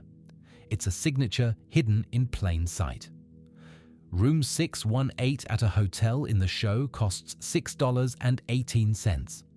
A timestamp shows 6:18. A document is dated to the 18th of June. Once you start looking for 618, you find it everywhere. The number 3 has obvious significance given that the show centers on Journal 3, but 3 also appears in less obvious ways. Character groups often contain 3 members. Story structures follow 3-act patterns. Visual compositions often arrange elements in 3s. The number became a design principle. Stan's car is a 1965 Cadillac Eldorado, specifically a Fleetwood Eldorado. This detail was chosen because the car would have been relatively new when Stan was young, suggesting he bought it decades ago and has been maintaining it ever since. The car tells a story about Stan's character without anyone having to say anything. The Mystery Shack gift shop contains dozens of joke products that reward careful examination. There's a can of snake oil. There's a bottle of invisible spray. There's a postcard showing the Mystery Shack photoshopped next to famous landmarks. Each item is a joke about tourist trap merchandise that you'd only see by looking closely. Newspapers in the show contain readable articles if you pause and look. These articles are often jokes, sometimes foreshadowing, occasionally just world-building details about Gravity Falls as a town. Someone wrote entire fake newspaper articles knowing most viewers would never read them. The totem pole outside the Mystery Shack changes slightly throughout the series. Different carvings appear in different episodes. The totem at the beginning of the series is not identical to the totem at the end. These changes are subtle enough that most viewers never notice, but they're there. Wanted posters in the background show criminals with ridiculous crimes. One person is wanted for aggressive loitering, another for excessive jaywalking. The posters are visual jokes that most viewers never see, but someone drew them anyway. The codes extend beyond the credit cryptograms. The author's symbol substitution cipher appears throughout the journals and can be decoded with patience. Bill Cipher has his own symbol substitution cipher that appears in his dimension. Stan and Ford developed a childhood cipher that appears in the Book of Bill. Layers upon layers of hidden messages. In the episode Dreamscaperers, when you enter Stan's mind, various memories appear as doors. One door shows a young woman who is never identified in the show. Fan theories suggest this might be the twins' grandmother, Stan's love interest from before he and Ford had their falling out. The show never confirms or denies this. The floating cliffs of Gravity Falls are visible in establishing shots throughout the series. These impossible geological formations aren't commented on by characters. They're just part of the landscape, another example of the town's strangeness that residents have learned to ignore. Throughout the series, the sun has a visible face in certain shots. This face changes expression based on what's happening in the scene. It's horrifying when noticed, but easy to miss if you're not looking for it. The sun is watching and judging. Let me tell you about the production timeline, because Gravity Falls had an unusual development process. Alex Hirsch first pitched Gravity Falls in 2010 when he was just 25 years old. He had worked on the Cartoon Network show The Marvelous Misadventures of Flapjack as a writer and storyboard artist, and his experiences there taught him how to make weird animation that still appealed to audiences. The pilot was developed throughout 2010 and 2011.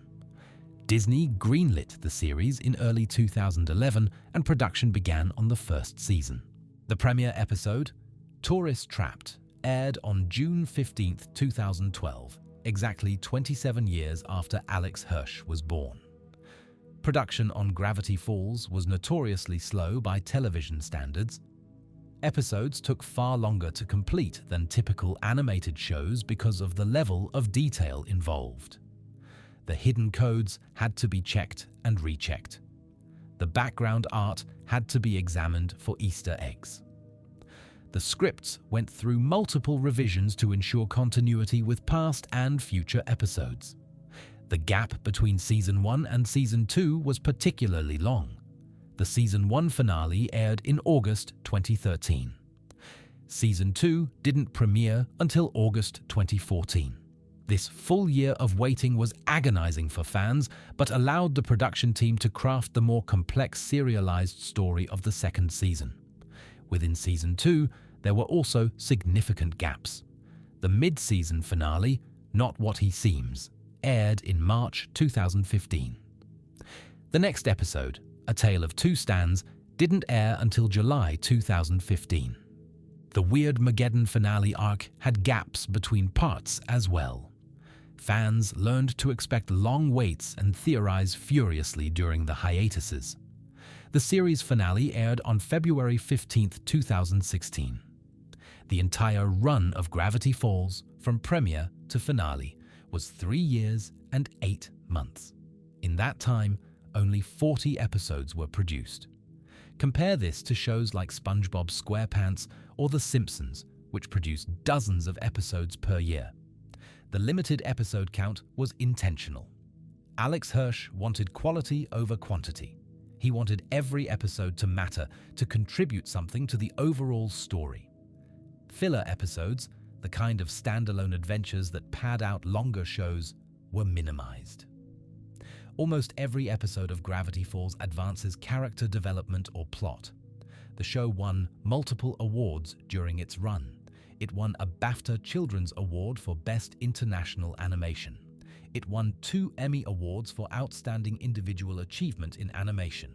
It won 3 Annie Awards. It was nominated for a Peabody Award, an honor typically reserved for shows with significant cultural impact. Critics consistently praised Gravity Falls as one of the best animated shows of its era. The combination of mystery, comedy, and emotional depth resonated with audiences of all ages. Adults who watched the show with their children often became more invested than the kids. The show's influence extends beyond its own episodes. Gravity Falls helped establish that animated shows aimed at children could have complex, ongoing plots. It demonstrated that kids could handle dark themes if presented thoughtfully. It proved that audiences would embrace mysteries that required effort to solve. The Owl House, created by Dana Terrace, is often cited as a spiritual successor to Gravity Falls. Terrace worked on Gravity Falls as a storyboard artist, and Alex Hirsch has been a consulting producer on The Owl House. The shows share a sensibility, a willingness to blend comedy with genuine stakes and emotional depth. Amphibia, another Disney animated series, also shows Gravity Falls' influence. Creator Matt Braley worked on Gravity Falls, and Amphibia contains direct references to the earlier show. A Bill Cipher appearance in Amphibia's opening book confirms that the shows exist in related universes. Let me tell you about the music, because the Gravity Falls soundtrack is distinctive and beloved. The main theme was composed by Brad Breek, who created a melody that's simultaneously adventurous and slightly unsettling. The opening theme uses unusual instruments and unconventional rhythms to suggest that something isn't quite right about this town. It's catchy enough to hum, but weird enough to unsettle. The whispered backwards message at the end of the theme became one of the show's most famous features. In Season 1, the whisper says 3 letters back when reversed, telling viewers how to decode the Caesar cipher messages. In Season 2, it changes to provide the keywords for the more complex Visionaire ciphers. Breek composed original music for nearly every episode, adapting the main theme for different moods and situations. Action sequences get bombastic orchestration. Emotional moments get delicate piano. Scary scenes get discordant, unsettling arrangements. The music guides viewers' emotions throughout. The finale features a particularly memorable piece called Taking Back the Falls. This triumphant orchestral arrangement plays during the final battle against Bill Cipher and captures the stakes of the moment. It's been used in fan videos and tributes ever since. Bill Cipher's theme is appropriately disturbing. It uses carnival music motifs, suggesting a twisted celebration. When Bill appears, the music becomes simultaneously playful and threatening. It captures his personality, someone who treats cosmic horror as entertainment. Stan's theme has a melancholic quality beneath its surface comedy. The music for Stan often suggests sadness even when his scenes are funny. This foreshadows his tragic backstory and the sacrifices he's made. The music box that plays the Gravity Falls theme appears in several episodes and was included as a real object in the Cipher Hunt treasure. Fans can purchase replicas that play the actual theme. The music has become inseparable from the show's identity. Let me tell you about the Fandom, because Gravity Falls inspired one of the most dedicated fan communities in animation history. The community that formed around Gravity Falls was uniquely invested in solving the show's mysteries. Fan theorists analyzed every frame. Code breakers decoded every cryptogram. Wiki editors cataloged every detail. The collective effort to understand Gravity Falls became its own phenomenon. Subreddits dedicated to the show had thousands of active users during its run. Tumblr was flooded with Gravity Falls content. Fan artists created endless illustrations of the characters. Fan fiction writers expanded the universe in every direction imaginable. The theorizing culture was particularly intense. Major plot points were often predicted months or years in advance. The twin theory, that Stan had a twin brother who wrote the journals, was widely believed in the fandom long before it was confirmed in the show. Some fans felt vindicated when their theories proved correct. Others enjoyed being surprised. The decoding community developed sophisticated tools for cracking the show's ciphers. Online decoders were created that could handle all of Gravity Falls' cipher systems. Tutorials taught casual fans how to decode messages themselves. The cryptographic skills learned from the show had educational value. Fan conventions featured Gravity Falls panels where cast and crew discussed the show. Alex Hirsch attended numerous events and engaged with fans directly. The relationship between creator and community was unusually warm and interactive. The Cipher Hunt was the ultimate expression of this fan community. When Alex Hirsch asked fans to work together across countries and time zones, they did. The hunt couldn't have succeeded without the collaborative culture the fandom had built over years of theorizing together. Charity events organized by the fandom raised significant money for various causes. The community used its collective power for good, channeling enthusiasm for a TV show into real-world positive impact. Fan projects expanded the Gravity Falls universe in impressive ways. Video games, audio dramas, comics, and more were created by fans and shared freely. The creative energy the show inspired continued long after the finale aired. The fandom has remained active even years after the show ended. New fans discover Gravity Falls through streaming and join the community. Old fans rewatch and find new details. The Book of Bill's release in 2024 reignited interest and brought the community together again. Let me tell you about the themes, because Gravity Falls is about more than just monsters and mysteries. The central theme is family. Dipper and Mabel's relationship as twins, their connection to their grunkle Stan, the tragedy of Stan and Ford's estrangement, it all revolves around what family means and what we owe to the people we're connected to.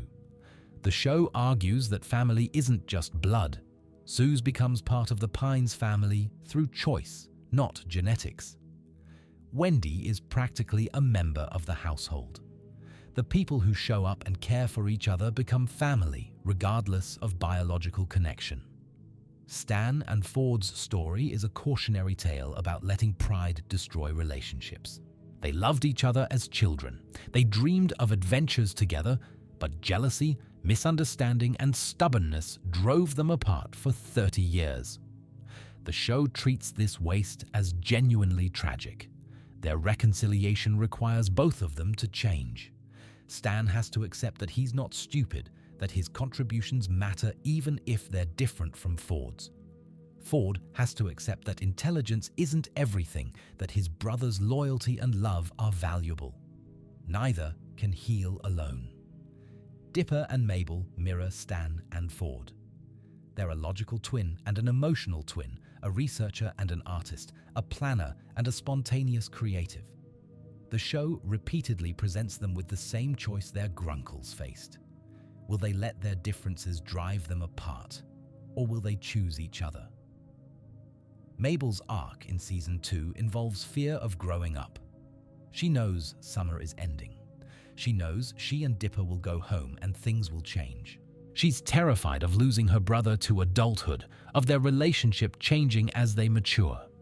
This fear makes her vulnerable to Bill Cipher's manipulation. Dipper's arc involves accepting that he doesn't have to solve every mystery. He's so focused on uncovering secrets that he sometimes neglects the people he loves. He has to learn that some mysteries don't matter, that family is more important than knowledge. The show examines masculinity through Dipper's journey. He's not a traditional masculine hero. He's small, nervous, intellectual. The Manitors try to convince him that real men are aggressive and violent. Dipper rejects their definition, choosing his own path. The multi-bear episode is crucial here. The Manitors want Dipper to kill the multi-bear to prove his manliness. The multi-bear's only crime is liking a pop song. Dipper refuses to kill an innocent creature just to fit someone else's definition of masculinity. It's a direct rejection of toxic masculine expectations. Pacifica's arc examines class and privilege. She's born into wealth and taught to look down on others. Her growth involves recognizing that her family's status is built on exploitation and choosing to be different. She can't change where she came from, but she can change who she becomes. The show treats redemption as possible, but not easy. Gideon is a villain for most of the series, but he's also a child who was raised by terrible parents. By the finale, he started to change. Pacifica was cruel, but her cruelty was learned, and she unlearns it. Stan was a criminal, but his crimes were committed in service of saving his brother. Trust is a recurring theme. Bill Cipher's power comes from people trusting him when they shouldn't. Ford trusted Bill and nearly destroyed the world. Mabel trusted the fake blend-in and gave Bill the rift. The show warns against misplaced trust while also showing that trust, properly placed, is essential for connection. The theme of endings runs through the final season. Everything ends. Summer ends. Childhood ends. The show itself ends. The characters have to accept endings rather than fighting them. Mabel's refusal to accept change makes her vulnerable. Stan's acceptance of ending his own memory to save everyone is the show's climax. Gravity Falls argues that endings aren't bad, they're natural. They give meaning to what came before. A summer that lasted forever would become meaningless. Dipper and Mabel's time in Gravity Falls matters because it doesn't last. The show practices what it preaches by ending while it's still excellent. Now let me tell you about specific episodes that stand out, because some installments of Gravity Falls deserve individual attention. Tourist Trapped is the first episode, and it establishes everything the show will become. The premise is simple. Mabel has a new boyfriend named Norman who might be a zombie. Dipper investigates and discovers that Norman is actually a group of gnomes standing on each other's shoulders, trying to kidnap Mabel to be their queen. The episode works as pure comedy, but it also introduces the show's core elements. The supernatural exists in Gravity Falls. Journal 3 contains real information about real dangers. Dipper and Mabel work best as a team. Stan is hiding something in a room behind the vending machine. All of this is established in 22 minutes. The first episode's cryptogram, when decoded, reads, "Stan is not what he seems." The show was telling us its biggest secret from the very first episode. We just didn't know how to read it yet. The Time Traveler's Pig is widely considered one of the show's funniest episodes. Dipper and Mabel discover Blendin Blandin, a time traveler whose time machine they steal. Dipper uses time travel to try to win a stuffed animal for Wendy, but his interference keeps causing Mabel to lose Waddles, the pig she falls in love with at the fair. The episode becomes a conflict between Dipper's desire to impress Wendy and Mabel's desire to keep her pig. They keep changing history, watching different versions of events play out. Eventually, Dipper realizes that Mabel's happiness matters more than his crush. He lets the timeline settle in a way that gives Mabel her pig, even though it means losing the moment with Wendy. This episode also explains Blendin Blandin's background appearances in earlier episodes. He was always there, cleaning up the time anomalies that Dipper and Mabel would eventually cause. The show planned this from the beginning. Dreamscaperers introduces Bill Cipher, the show's main antagonist. Gideon Gleeful summons Bill to steal the combination to Stan's safe from his mind. Dipper, Mabel, and Seuss have to enter Stan's mindscape to stop him. The episode works on multiple levels. It's a comedy about exploring Stan's ridiculous memories. It's an action story about fighting a dream demon. It's a character study revealing that Stan actually cares about the kids more than he shows. And it's the introduction of a villain who will define the rest of the series. Bill Cipher's first appearance establishes his personality immediately. He's charming, funny, and absolutely terrifying. His casual references to watching the characters, to knowing their secrets, to having plans within plans, all suggest something far more dangerous than Gideon or any Monster of the Week villain. Sock Opera is a fan-favorite episode that pushes Dipper to his breaking point. Dipper has been trying to decode a laptop recovered from the author's bunker, staying up for days without sleep. Bill Cipher offers him a deal. Bill will help decode the laptop in exchange for a puppet. Dipper, exhausted and desperate, agrees. The puppet Bill wants is Dipper's body. Bill possesses Dipper and goes on a rampage, destroying the laptop and attempting to find Journal 3. Mabel has to save her brother while also performing a puppet show she's created to impress a boy she likes. The episode features Bipper, the fan name for Bill-possessed Dipper. Alex Hirsch voices Bill speaking through Dipper's body, creating a deeply unsettling performance. Bill treats Dipper's body carelessly, throwing himself downstairs, stabbing forks into his arm, treating pain as comedy because it's not his body being damaged. Mabel ultimately saves Dipper by choosing him over her puppet show. She destroys her weeks of work, the show she was so proud of, to save her brother. It's a devastating choice that demonstrates what the show believes about family priorities. Into the Bunker is a horror episode that homages classic creature features. Dipper, Mabel, Wendy, and Seuss discover the author's secret bunker and encounter the Shapeshifter, a creature that can mimic any form. The episode features genuine scares, claustrophobic tension, and Mark Hamill doing terrifying voice work. The episode is also significant because Dipper finally tells Wendy about his feelings.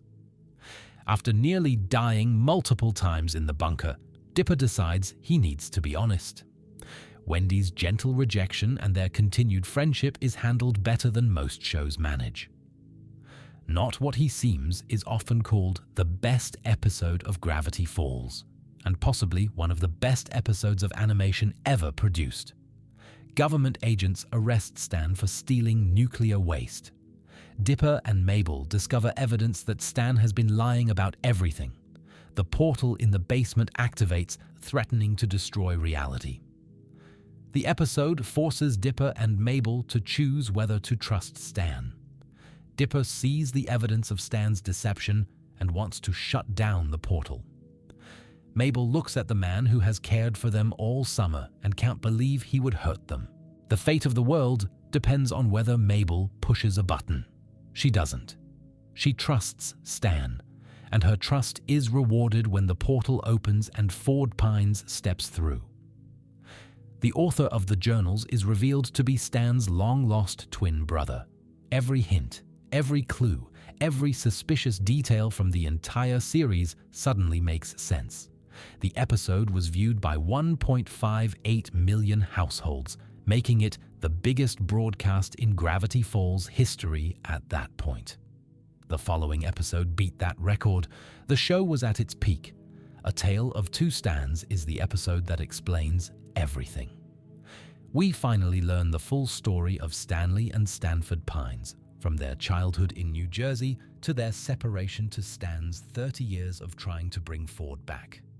It's essentially a single flashback that recontextualizes everything we've seen. The episode is devastating. Stan's story of being rejected by his father, of failing at every attempt to make something of himself, of accidentally sending his brother to another dimension and spending decades trying to fix it. It's heartbreaking. The gruff con man we've known all series becomes a tragic figure. The audience surrogate reactions are perfect. Suze is excited because his fan theories were correct. Dipper is overwhelmed meeting the author he's idolized. Mabel is upset that things are changing so dramatically.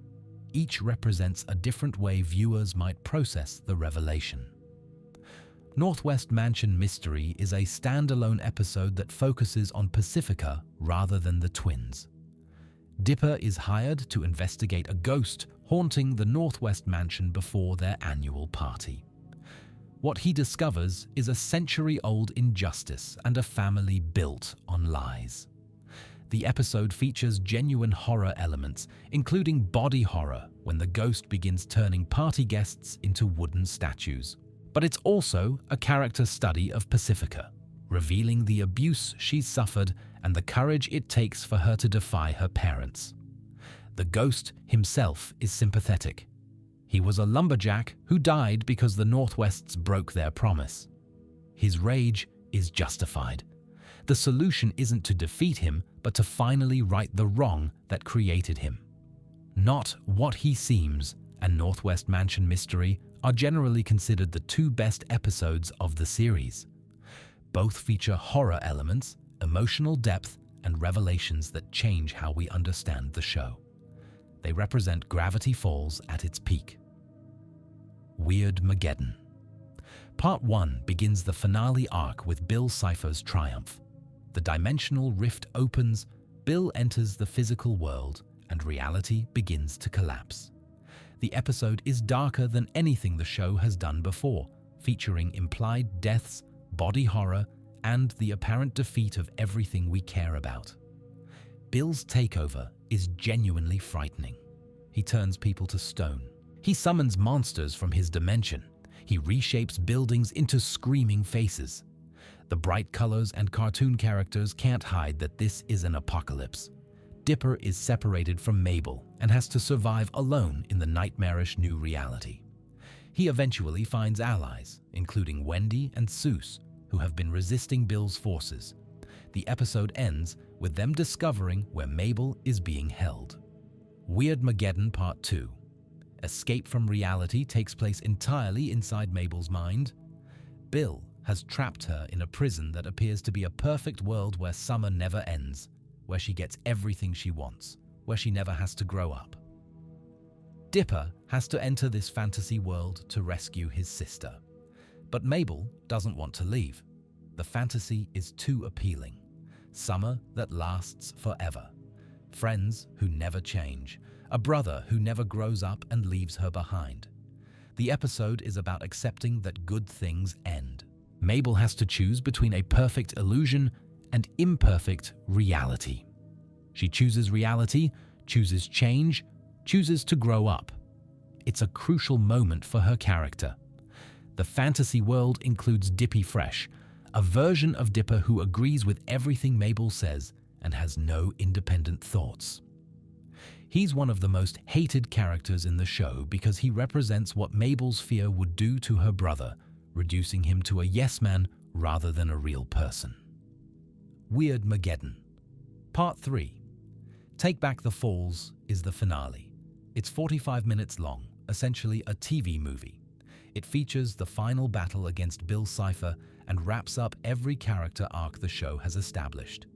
The episode brings together the entire cast. Background characters who appeared once get moments of heroism.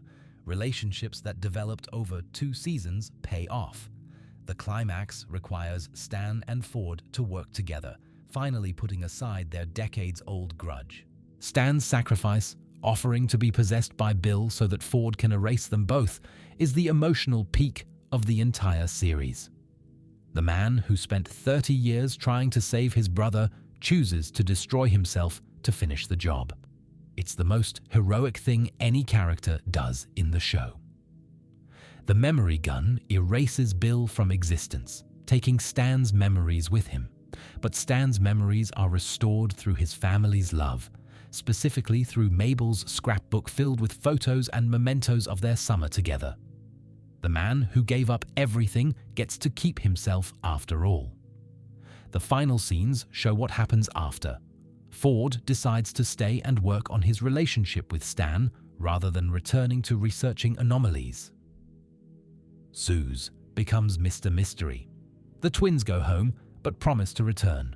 Life continues. Kyle MacLachlan's cameo as the bus driver is barely noticeable if you don't know to look for it. The man who played Agent Dale Cooper takes Dipper and Mabel home. Twin Peaks inspired Gravity Falls, and Twin Peaks helped end it. Let me tell you about the Journal 3 book in more detail, because it's essentially a companion piece to the show. Journal 3 was published in July 2016 after the series ended. It's presented as the actual journal from the show, complete with Ford's research notes, Dipper's additions, and contributions from other characters. The book became a New York Times bestseller immediately.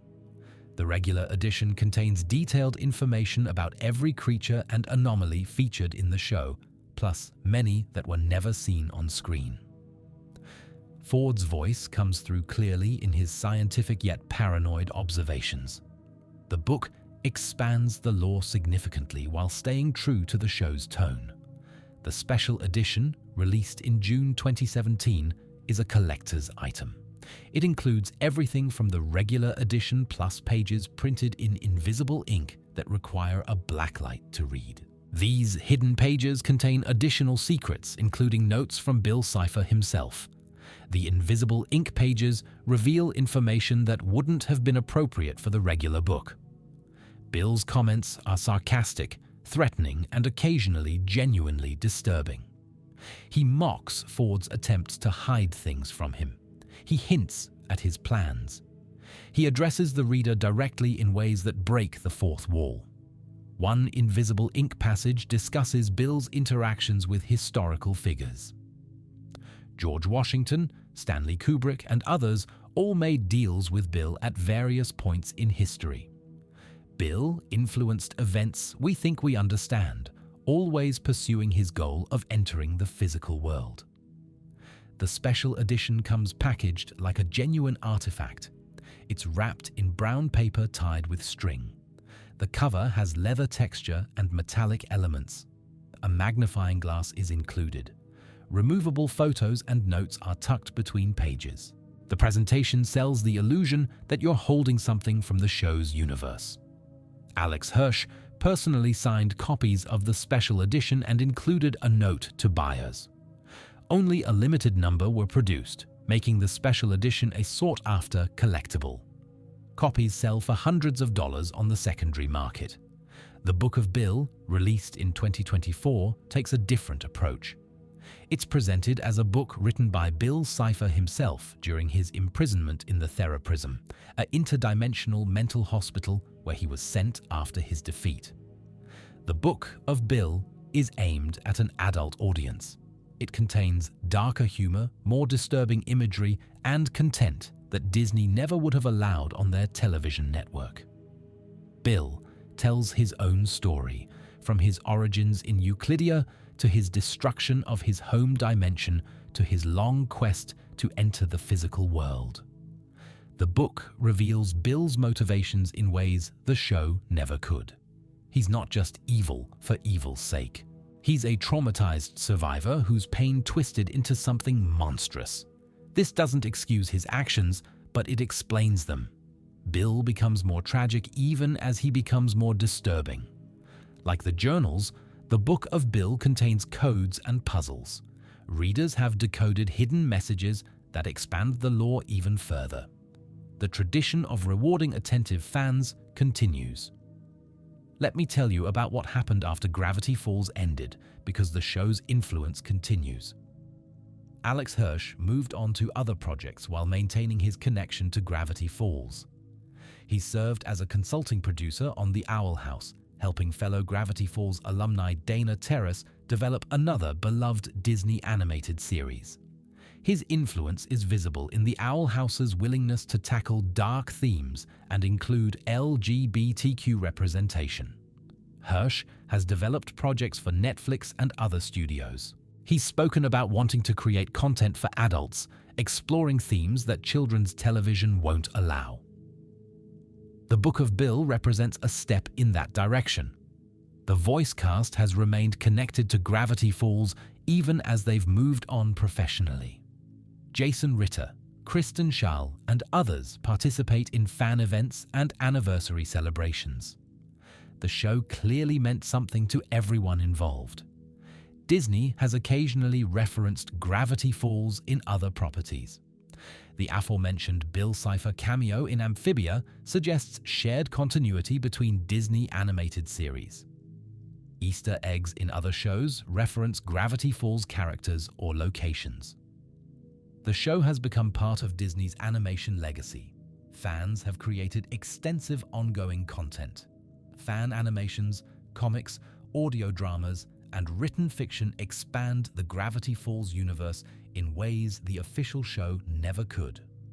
The creative community remains active years after the finale. Theories about the show continue to be developed and debated. Bill Cipher's backward final words, invoking the axolotl, suggest he might return someday. Fans analyze every piece of supplementary material for hints about what might come next. Alex Hirsch has been deliberately ambiguous about whether Gravity Falls will ever continue.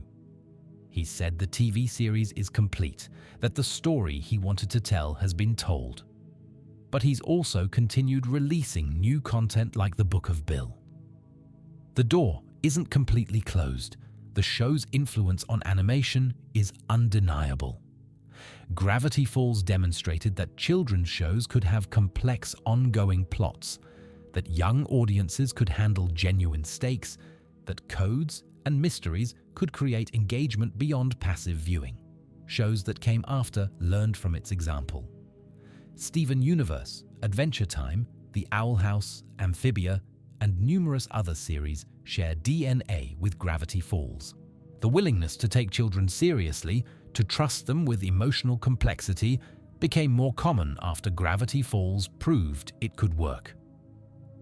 Let me tell you some final pieces of useless information, because we're approaching the end of our time together. Alex Hirsch taught himself to speak backward as a child, just like Dipper does in the show. He would practice reversing words until he could hold conversations in reverse speech. This skill came in handy when creating the backward audio messages hidden throughout the series. The original pitch for Gravity Falls included a character named Wacky McWildwacky who was eventually cut. According to Hirsch, this character was too random even for Gravity Falls.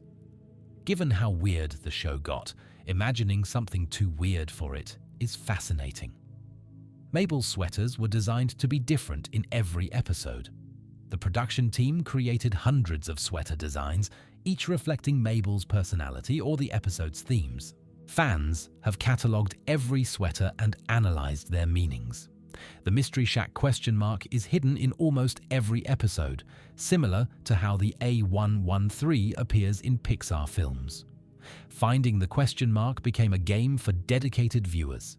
Grunkle is a portmanteau of great and uncle.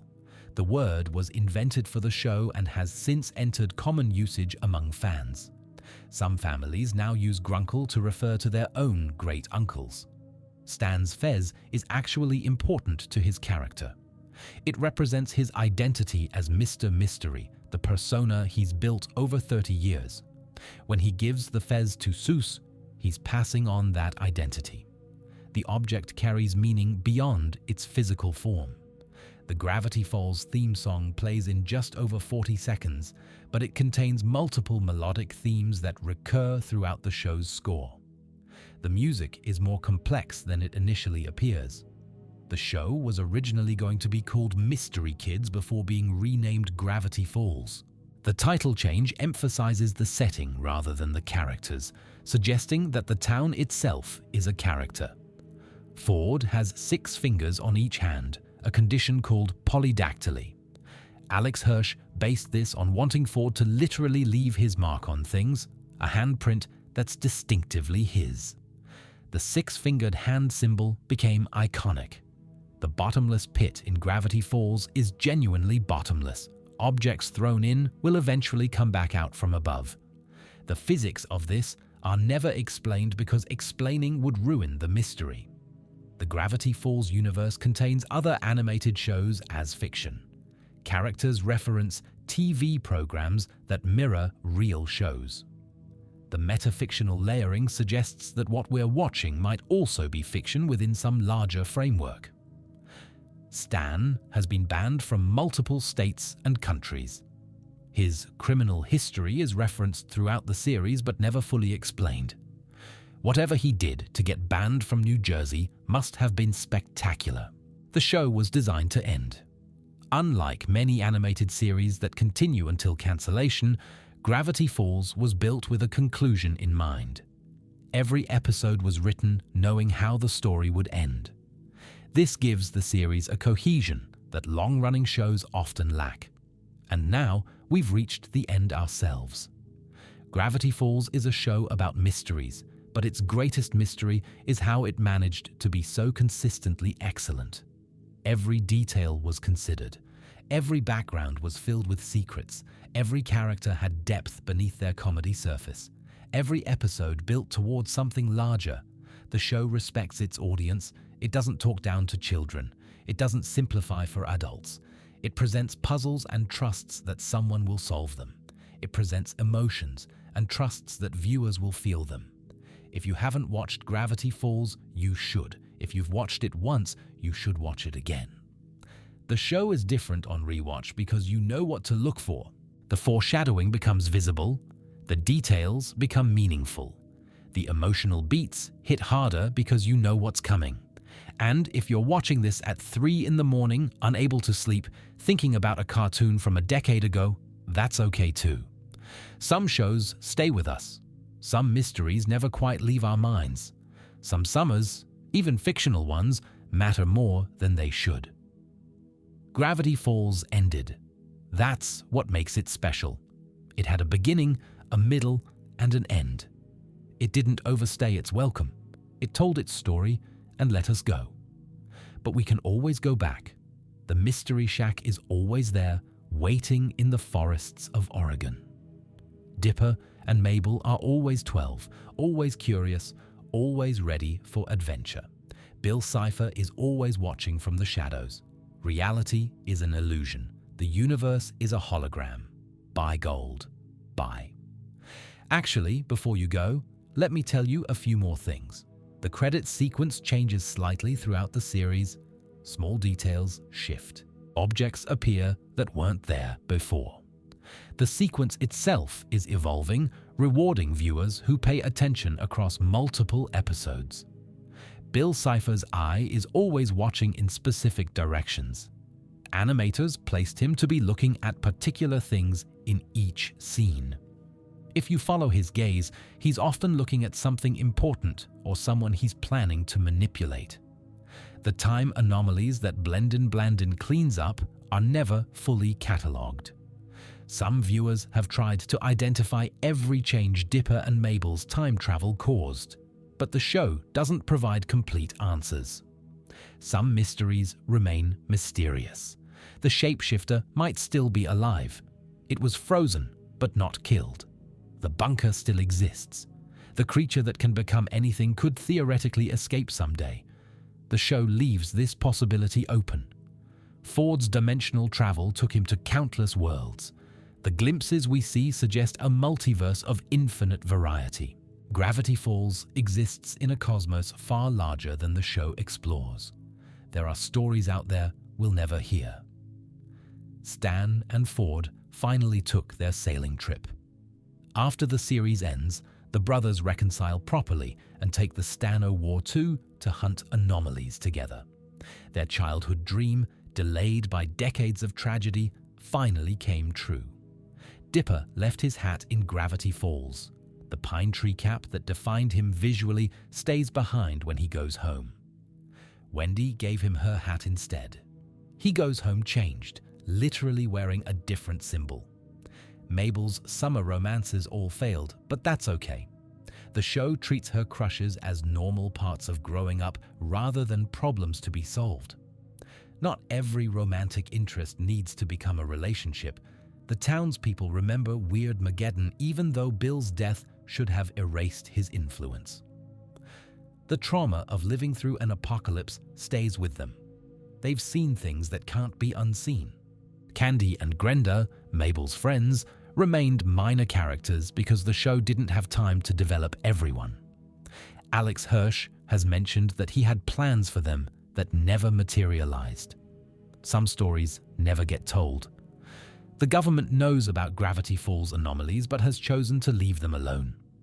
After the events of the series, some kind of accommodation has been reached. The weirdness continues, officially tolerated. Wendy's full name is Wendy Blurble Corduroy. The middle name was revealed in supplementary material and is deliberately ridiculous. Everything about the Corduroy family is slightly absurd. The author's symbol cipher can be used to decode messages throughout the journals and the show. Fans created decoder wheels that allow quick translation. The cipher has become a kind of shared language among the community. Time Baby may or may not be truly dead. He was apparently killed by Bill during Weirdmageddon, but Journal 3 suggests the Time Paradox Avoidance Enforcement Squadron sent holograms rather than their real selves. Time travelers are hard to kill permanently. The Bill Cipher statue at Confusion Hill continues to attract visitors. People leave offerings, take photographs, and yes, shake his hand despite the show's warning. The interaction between fiction and reality continues. And now, truly, we've reached the end. Thank you for spending this time with me. Thank you for caring about a cartoon that ended years ago.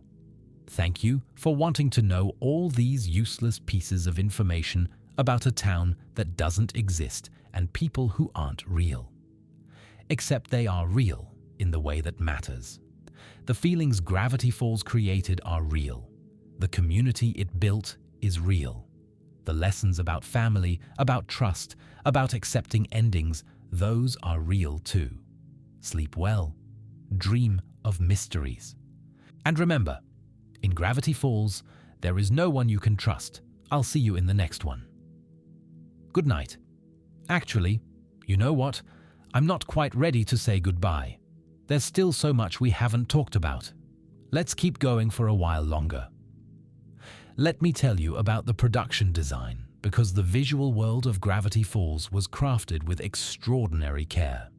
The Mystery Shack itself went through numerous design iterations before the final version was settled. Early concepts showed a more ramshackle building, almost falling apart.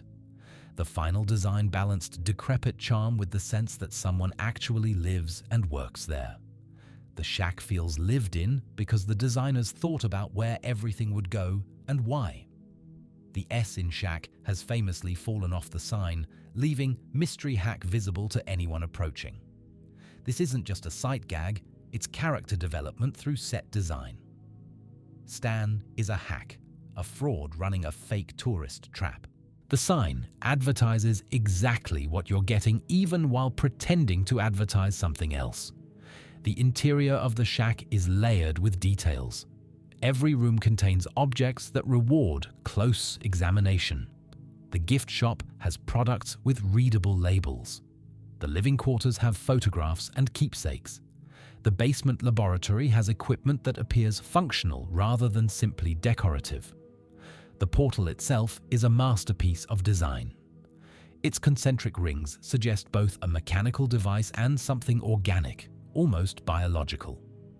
The symbols carved into its frame reference various mythological traditions.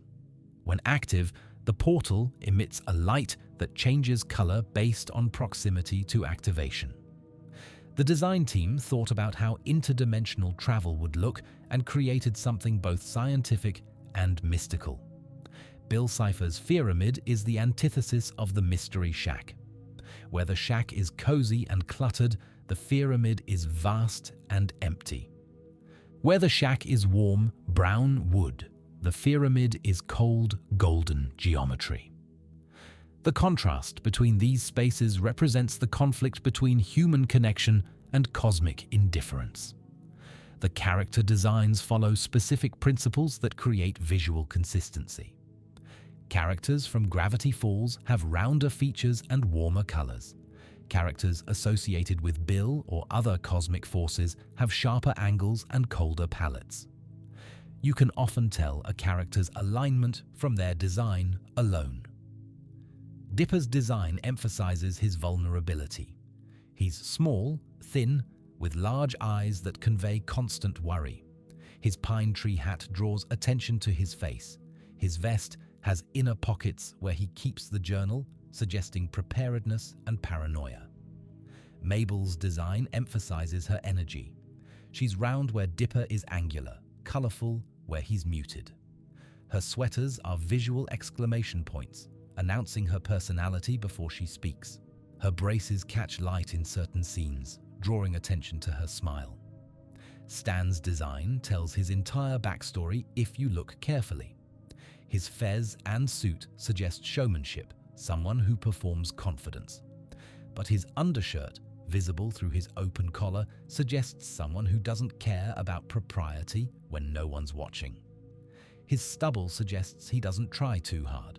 His glasses suggest he's hiding his eyes, keeping something back. Ford's design parallels and contrasts with Stan. They're clearly identical twins, but Ford carries himself differently. His posture is rigid where Stan's is slouched. His 6 fingers are often visible, marking him as unusual. His turtleneck and trench coat suggest someone who's been to dangerous places and dressed for protection. The townspeople of Gravity Falls each have distinctive silhouettes. You can identify most characters from their outline alone. This is crucial for background gags, allowing recognizable characters to appear without requiring detailed close-ups. Let me tell you about the mythology and world building, because Gravity Falls created a surprisingly deep universe. The weirdness of Gravity Falls has an explanation, though it's never fully detailed in the show. The town sits on a convergence of supernatural energy, a place where the barriers between dimensions are thin. This is why so many creatures appear there, why magic works more reliably, why impossible things happen regularly. Ford's journals document a small fraction of the anomalies present in and around Gravity Falls. The show depicts perhaps a dozen creatures in detail. The journals reference dozens more. And Ford's research suggests that even his extensive cataloging barely scratches the surface. The supernatural creatures of Gravity Falls follow loose rules. Gnomes are territorial and live in colonies. Manitors are aggressive, but not inherently evil. The multi-bear is intelligent and sophisticated despite his appearance. Each creature has its own culture and motivations. The Blind Eye Society, the group that uses memory guns to make townspeople forget supernatural encounters, raises interesting questions about the town's history. How long have they been operating? How many times has the average Gravity Falls resident had their memory wiped? What would the town be like if everyone remembered what they'd seen? The society was founded by McGucket after he erased his own memories of the portal. His guilt over helping build something so dangerous drove him to start erasing others' memories too. The organization he created outlived his leadership and continues operating even after he recovers his mind. The government's interest in Gravity Falls is represented by Agent Powers and Agent Trigger. They know something strange is happening. They have advanced technology that suggests familiarity with the supernatural. But they're also clearly out of their depth when facing actual cosmic threats. The relationship between the government and the supernatural is never fully explained. Are there other towns like Gravity Falls being monitored? Is there a secret agency that handles these things? The show implies a larger world of paranormal investigation without detailing it. Time travel exists in the Gravity Falls universe, and it has rules. Changes to the past create paradoxes that must be cleaned up.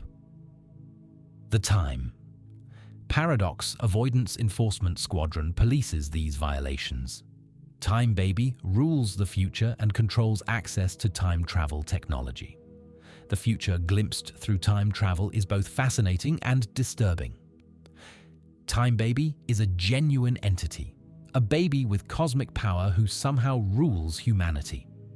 The technology of the future is advanced, but the social structures seem authoritarian. The squadron that polices time seems more concerned with stability than justice. The axolotl exists outside normal space-time. This cosmic entity appears in supplementary material and is invoked by Bill at his moment of death. The axolotl speaks in riddles and seems to have power over existence itself. It represents something beyond even Bill's comprehension. The multiverse is referenced throughout the series. Ford traveled to multiple dimensions during his 30 years away. Bill's nightmare realm is another dimension. The portal connects different realities. Gravity Falls exists in a cosmos of infinite possibility. Let me tell you about the horror elements, because Gravity Falls got genuinely scary for a Disney show. The shapeshifter in Into the Bunker is body horror played straight. It mimics people imperfectly at first, then perfectly. The uncertainty about who is real creates genuine tension. When it transforms, the animation shows biological wrongness, limbs bending the wrong way, faces melting into new forms. The zombies in Scary OK are classic horror done well. They're unstoppable, rising from graves to attack.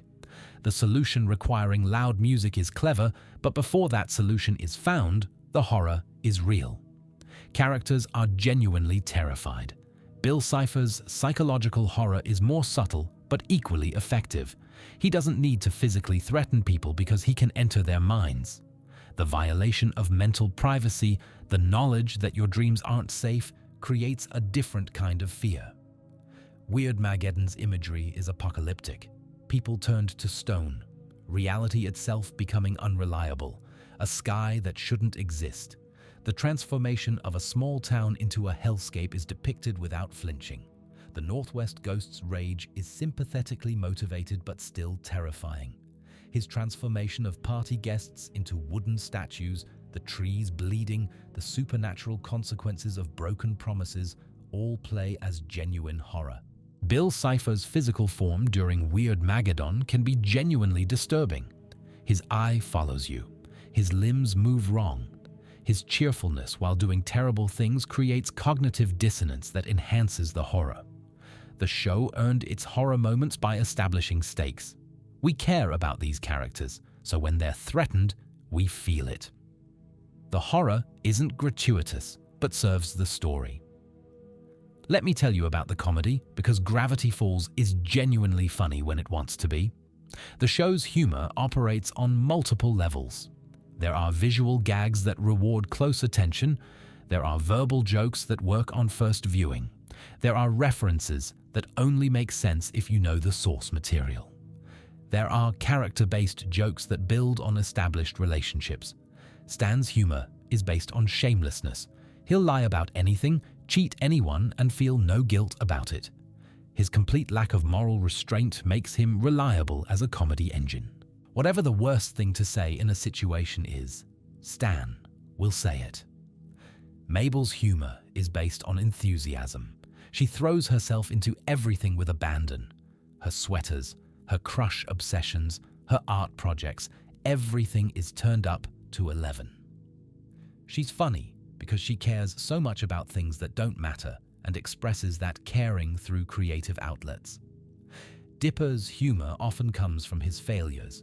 He's so serious about everything that his inevitable stumbles become funnier.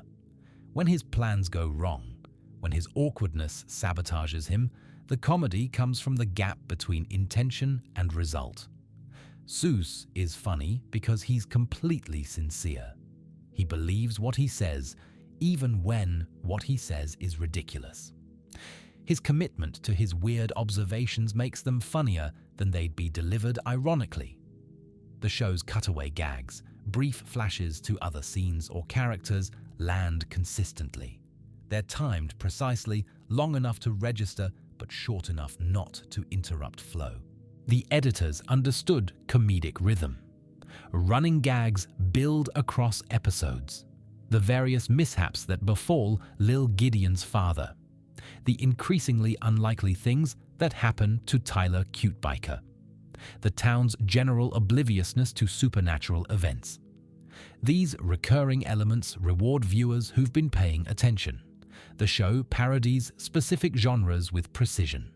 The episode Little Gift Shop of Horrors parodies horror anthology series.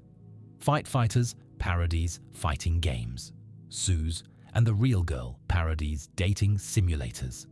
Each parody demonstrates deep familiarity with the source material. Pop culture references are woven throughout without overwhelming the narrative. Characters mention real films, games, and shows in passing. These references are bonuses for viewers who recognize them rather than barriers for those who don't.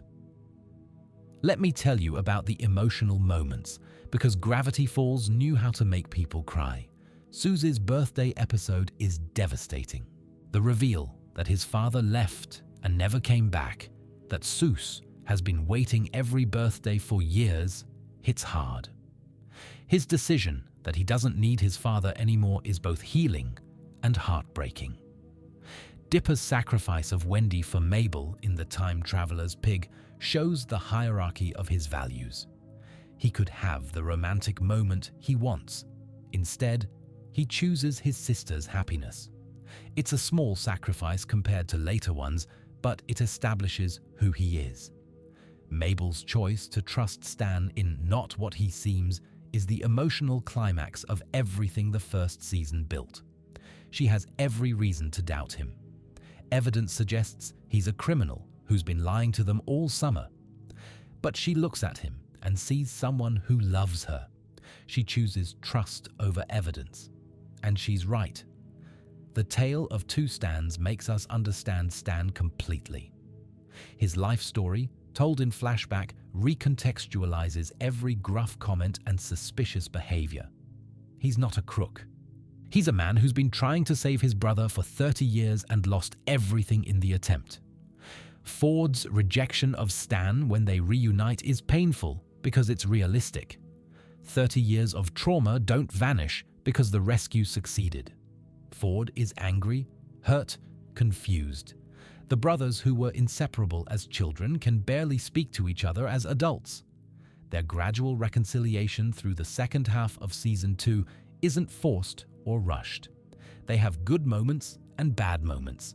They take steps forward and steps back. When they finally work together against Bill, it means something because we've seen how hard it was to get there. Stan's choice to sacrifice his memories is the culmination of his character arc. The man who lied constantly, who looked out for himself first, chooses to give up everything that makes him himself to save his family. It's the most selfless act in the show.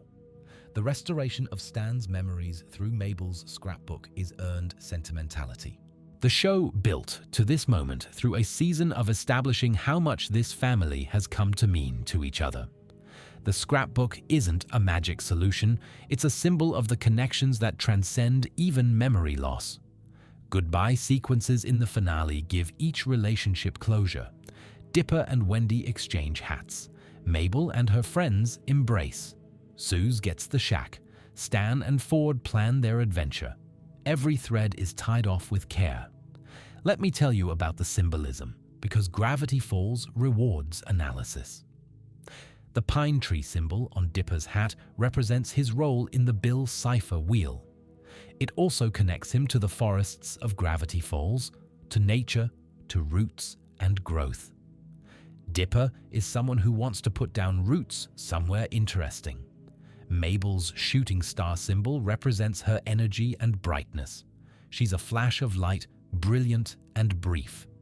The shooting star also suggests motion, someone who can't stay still, who brings change wherever she goes. The journals themselves are symbols of knowledge and its dangers. Ford wrote them to document understanding. But that understanding nearly destroyed everything. Knowledge without wisdom is dangerous. Bill Cipher's eye represents surveillance and paranoia. He's always watching. Privacy doesn't exist in his presence. The eye also connects to the eye of providence, suggesting how cosmic horror has been hidden in plain sight throughout American history. The portal represents ambition and its costs. Ford built it because he wanted to understand everything. His ambition nearly allowed Bill to enter the physical world. Great achievements can have terrible consequences. The memory gun represents both the appeal and danger of forgetting. McGucket used it to escape trauma, but lost himself in the process. Forgetting pain means forgetting growth. The Society of the Blind Eye keeps the town ignorant, but also stunted. The Stano War represents childhood dreams and their persistence. Stan named his fishing boat after a dream he shared with Ford as a child. The dream never died, even through decades of separation.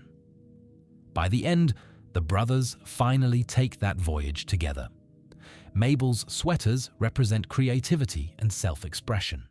Each one is different, reflecting her mood or the episode's themes.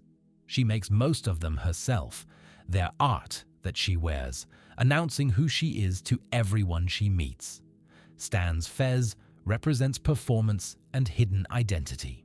He wears it as Mr. Mystery, the character he plays for tourists. But it's also connected to his assumed identity as Stanford, the role he's played for 30 years. The fez is a mask that became a face. The Mystery Shack itself represents family. It's where the Pines family comes together. It's home, despite being a tourist trap. It's messy and weird and full of secrets and perfect. The shack is what family looks like when you actually look at it honestly. Let me tell you about the legacy, because Gravity Falls changed things. Before Gravity Falls, continuity in children's animation was rare. Most shows featured interchangeable episodes that could air in any order. Character development was minimal. Mysteries were solved within single episodes. The idea of a children's show with a complex ongoing plot was unusual. Gravity Falls proved that children could follow complicated stories. They could remember details from episodes aired months earlier. They could solve puzzles and decode messages. They were smarter than the industry had been treating them. The show's success opened doors for other serialized animated series. Steven Universe, Adventure Time's later seasons, The Owl House, Amphibia, all built on the foundation Gravity Falls established. Serialization became more common because Gravity Falls showed it could work. The show's approach to darkness also shifted expectations. Gravity Falls dealt with death, loss, sacrifice, and existential horror while remaining appropriate for its audience. It proved that children's entertainment didn't need to be sanitized, that kids could handle difficult themes if presented thoughtfully. The cryptography aspect created a new type of viewer engagement. Fans weren't just watching passively, they were actively participating, solving puzzles, sharing solutions, building community around the process of understanding. This engagement model has been imitated by many subsequent properties. The Cipher hunt specifically demonstrated new possibilities for transmedia experiences.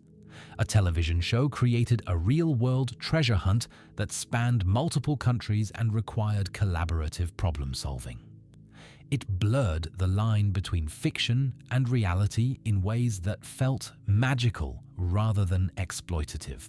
The show's treatment of family relationships, particularly between siblings and across generations, provided a model for emotionally resonant storytelling. Stan and Ford's relationship specifically showed how to handle complex adult emotions in a children's show without simplifying them. Alex Hirsch's public battles with Disney censors helped advance LGBTQ representation in animation. His refusal to back down, his willingness to document and share the fights he was having, put public pressure on Disney that contributed to gradual policy changes. The Owl House's explicitly queer protagonist exists partly because of paths Hirsch helped clear.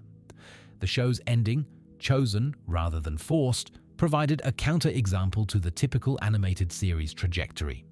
Shows don't have to continue until they're cancelled. Stories can have conclusions. Endings give meaning that perpetual continuation cannot. Let me tell you a few more fascinating details before we really do have to part. The voice of Wendy changes slightly between seasons. Linda Cardellini adjusted her performance as the character developed, making Wendy sound slightly older and more confident in Season 2. It's subtle but noticeable on rewatch. Gravity Falls was animated at roughly 24 frames per second, higher than many television cartoons. This allowed smoother motion, particularly during action sequences. The additional frames cost more money, but created a more cinematic feel. The show's title card appears differently in some episodes. During Weirdmageddon, the letters are broken and rearranged. Special episodes have unique title presentations. These variations are easy to miss but reward attention. Certain background characters appear in almost every crowd scene. There's a running game of finding specific townspeople across different episodes. The animators maintained consistency even in throwaway shots. The timestamps on documents and files throughout the series are consistent with the show's timeline. Someone kept track of the canonical date throughout production to ensure newspaper dates, journal entries, and other temporal markers aligned correctly. Stan's dialogue frequently includes malapropisms, mispronouncing words in consistent ways. These aren't random, but reflect his lack of formal education while showing he's picked up vocabulary from reading and listening without necessarily learning correct pronunciation. The original cut of Not What He Seems was significantly longer and had to be edited down to fit the broadcast slot. Alex Hirsch has mentioned that certain scenes were trimmed for time that he wishes could have remained. An extended edition has never been released, but fans continue to hope. The sound design includes subtle layers that most viewers never consciously notice. Forest scenes have specific bird calls appropriate to the Pacific Northwest. Interior scenes have different ambient sounds depending on the room. This attention to audio detail creates immersion. Several cast members recorded together rather than separately. This is unusual for animation, where actors typically record alone. Having Jason Ritter and Kristen Schaal together for certain scenes allowed more natural sibling interaction. And now, finally, truly, we've reached the end. Gravity Falls is a show about mysteries that reveals its biggest secrets while keeping others hidden forever. It's about family that shows how much work relationships require. It's about growing up that acknowledges growth means loss. It's about endings that proves endings can be satisfying. The show exists in a strange space between children's entertainment and something deeper. It never talked down to its audience, but never forgot that audience included children. It balanced comedy and horror, adventure and emotion, mystery and resolution. If you're still here, still listening, still thinking about a cartoon show in the middle of the night, then you understand why some things matter more than they should. Gravity Falls matters. It mattered to the people who made it and the people who watched it. It still matters now. Remember the town in the forest. Remember the twins who spent a summer there. Remember the grunkle who'd do anything for family. Remember the dream demon who wanted to consume everything and the sacrifice that stopped him. And remember, reality is an illusion, the universe is a hologram. Buy gold. Good night. Actually, wait, I have a few more things I want to tell you about. Come back, sit down, let's talk some more. Let me tell you about the different dimensions and realities that exist in the Gravity Falls universe, because the show hints at far more than it shows. The Nightmare Realm is Bill Cipher's home dimension, or at least where he ended up after destroying his original home. It's described as a dimension without consistent physical laws, where geometry itself is unstable. Bill couldn't fully manifest there, which is why he was so desperate to enter the physical world. The dimension Ford was trapped in for 30 years is never fully described in the show. We see glimpses through his stories and the scars on his body. He fought creatures, made alliances, lost allies, and survived things that would have killed most people. The details are left to imagination. The mindscape exists as its own dimension of sorts. When characters enter someone's mind through Bill's door or similar means, they're in a real space with real rules. Memories can be destroyed there. Thoughts can take physical form. The mind is a place you can visit. The dimension of endless time, where Blendin Blandin and the Time Paradox Avoidance Enforcement Squadron originate, has its own culture and technology. Time Baby rules there. Globnar tournaments determine major decisions. It's a functioning civilization built around temporal manipulation. The place Ford was trying to reach with the portal, before he realized Bill's true intentions, was meant to be Bill's dimension. The portal was designed as a doorway for Bill to enter, not as a path for Ford to leave. Understanding this recontextualizes Ford's research as unwitting collaboration with evil. The void that appears during Weirdmageddon, the infinite chaos that threatens to spread beyond Gravity Falls, represents what existence would become if Bill won. Pure entropy, meaningless disorder, the end of everything that makes reality coherent. Let me tell you about the various prophecies and predictions scattered throughout the series. The Bill Cipher Wheel is the most prominent prophecy. 10 symbols representing 10 people who, working together, could defeat Bill. The wheel appears in the opening credits, in the journals, in Bill's dimension. Its meaning builds throughout the series until the finale reveals its purpose. The Zodiac almost works. In the final battle, the 10 individuals gather and begin the ritual. But Stan and Ford can't stop arguing long enough to complete it. The prophecy fails not because it was wrong, but because people couldn't overcome their petty conflicts. The author's predictions about Bill's return, hidden in the journals, proved accurate. Ford knew Bill would try again. He just didn't know when or how. His preparations, including the barrier around Gravity Falls, proved crucial. Old Man McGucket's warnings, given before he lost his mind, went unheeded. He tried to tell people what he'd seen. No one listened to the crazy man from the dump. By the time anyone realized he'd been right, it was almost too late. The fortune-telling machine in the episode, The Hand, that rocks the Mabel gives accurate predictions, but characters dismiss them as carnival nonsense. The supernatural in Gravity Falls often hides in plain sight, disguised as kitsch. Let me tell you about the romantic relationships and how the show handled them with unusual maturity. Dipper's crush on Wendy is treated as completely normal. He's 12, she's 15. The age gap matters. Wendy lets him down gently and genuinely, acknowledging his feelings without reciprocating them. The show models healthy rejection and healthy acceptance of rejection. After Into the Bunker, Dipper's obsession with Wendy fades into genuine friendship. He still cares about her, but not in the desperate way of early episodes. The crush was part of growing up, something to move through rather than something to achieve. Mabel's many crushes are treated as comedy, but also as real emotions. She falls hard and fast for anyone who catches her attention. The show doesn't mock her for this. It shows how feelings work when you're young and everything is intense. The Mermando relationship in the deep end is particularly interesting.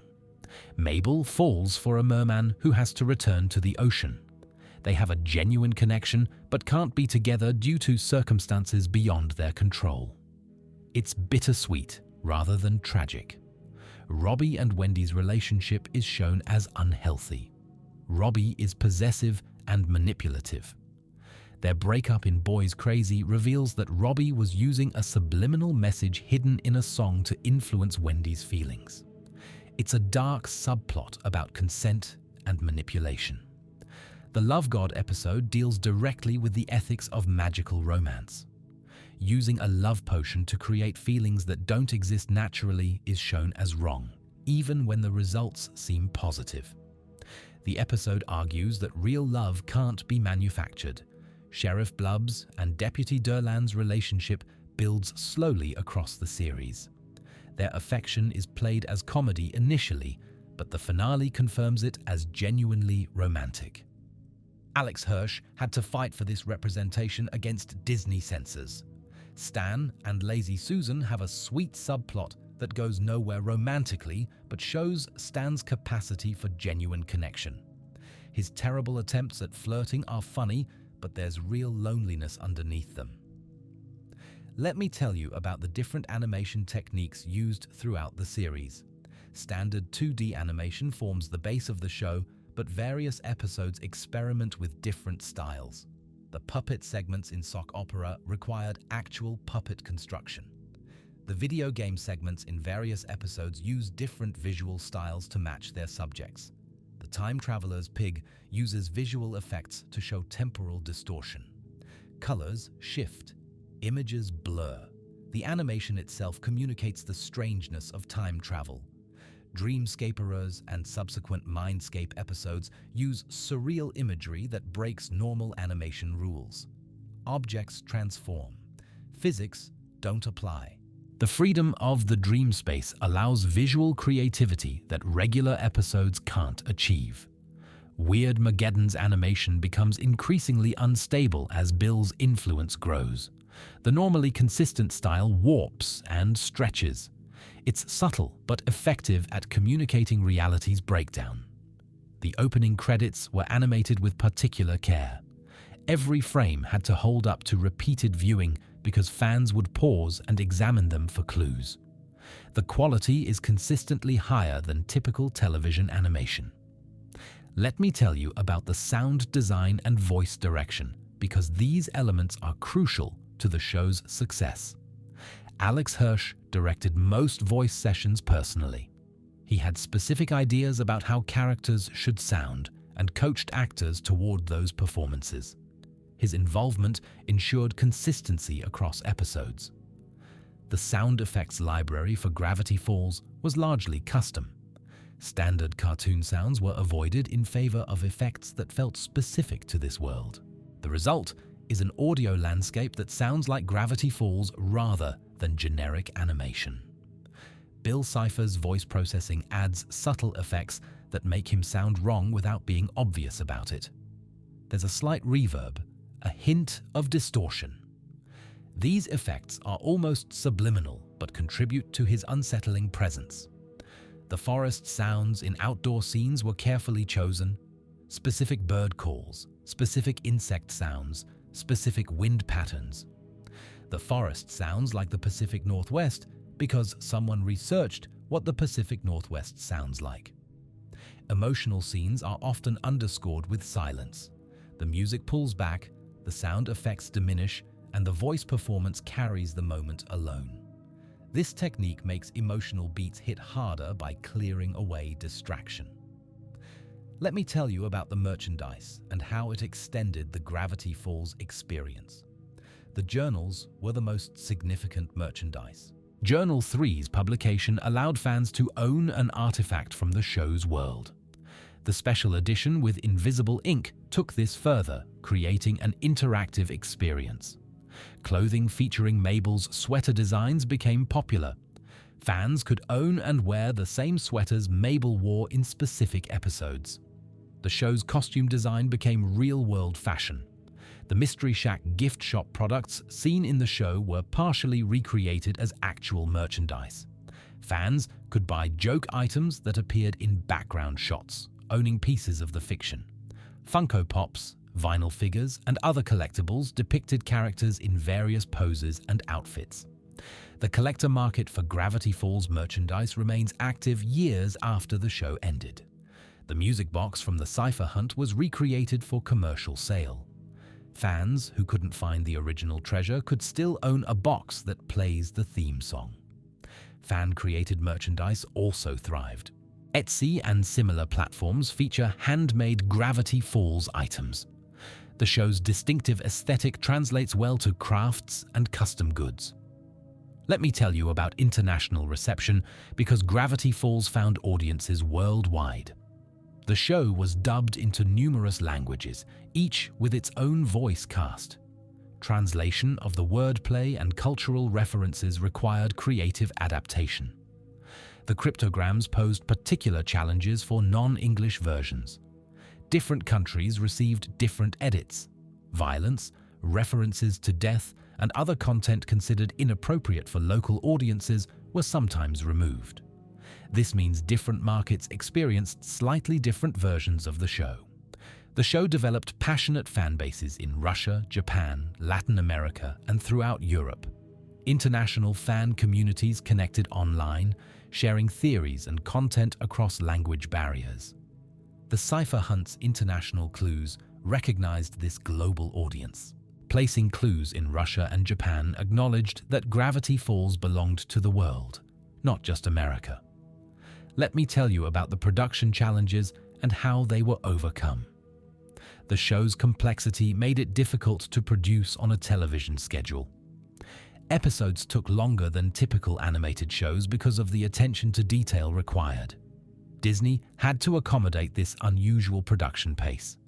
Maintaining continuity across a serialized story required careful documentation. The production team kept detailed notes about what had been established, what was being foreshadowed, what needed to pay off. This Bible grew throughout production. Coordinating the various secret elements required security unusual for a cartoon. Plot twists had to be protected from leaks. The codes had to be checked for accuracy. The Cipher Hunt required real-world logistics alongside standard production. Alex Hirsch experienced burnout during production. Running a show this complex for multiple years took a toll. His decision to end the series after 2 seasons was partly about the story being complete, but also about his own limits. The finale's production was particularly intense. The 45-minute episode required movie-level resources compressed into television timelines. The team delivered, but it pushed everyone involved to their limits. Let me tell you about what the cast and crew have said about the show since it ended. Jason Ritter has consistently praised his experience on the show. He's spoken about how meaningful the character of Dipper became to him, how the show attracted talented voice actors because everyone wanted to be part of something special. Kristen Schaal has described Mabel as one of her favorite roles. She's talked about how the character's optimism and creativity resonated with her personally. She's also discussed how the recording sessions with Ritter contributed to their sibling chemistry.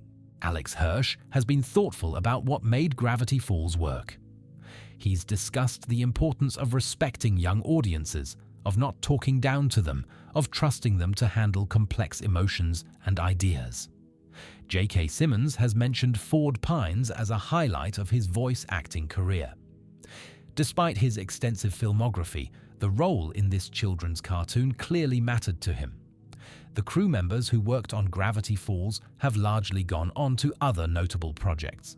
Many cite the show as a career highlight, a place where they were pushed to do their best work. Let me tell you about theories that were never confirmed or denied, because some mysteries remain mysterious. The identity of the axolotl and its relationship to Bill Cipher remains unclear. Bill invokes it at his death. It appears in supplementary material speaking in riddles, but what it actually is and what it wanted remain unknown. Whether Bill truly died or found a way to survive through his invocation is deliberately ambiguous. The show provides evidence for both interpretations without committing to either. Fans continue to debate. The full extent of Ford's dimensional travels is never revealed. We know he went to many places and saw many things, but the specifics are left vague, allowing imagination to fill the gaps. What happened to various characters after the show ended is partially addressed in epilogue materials, but largely open to interpretation. The townspeople continue their lives, the supernatural continues to exist, but the details are left to fans. The relationship between Dipper and Pacifica is never resolved. They clearly develop mutual respect. Supplementary material hints at possible romantic feelings, but nothing is made explicit. The ship sails or doesn't depending on the viewer. Let me give you some final statistics, because numbers can illuminate. Gravity Falls ran for 40 episodes across 2 seasons over approximately 44 months from premiere to finale. The average production time per episode was longer than typical animated shows. The series won 2 Emmy Awards, 3 Annie Awards, 1 BAFTA, and received a Peabody nomination. Critical recognition matched fan enthusiasm. Journal 3 spent 47 weeks on the New York Times bestseller list and sold over 1.3 million copies. The book's success demonstrated the audience's hunger for more Gravity Falls content. The Cipher hunt lasted 13 days, involved clues on 3 continents, and culminated in Reedsport, Oregon, a town with a population of roughly 4,100 people. Bill Cipher speaks approximately 2,000 words across the entire series, but his impact is disproportionate to his screen time. Presence matters more than volume.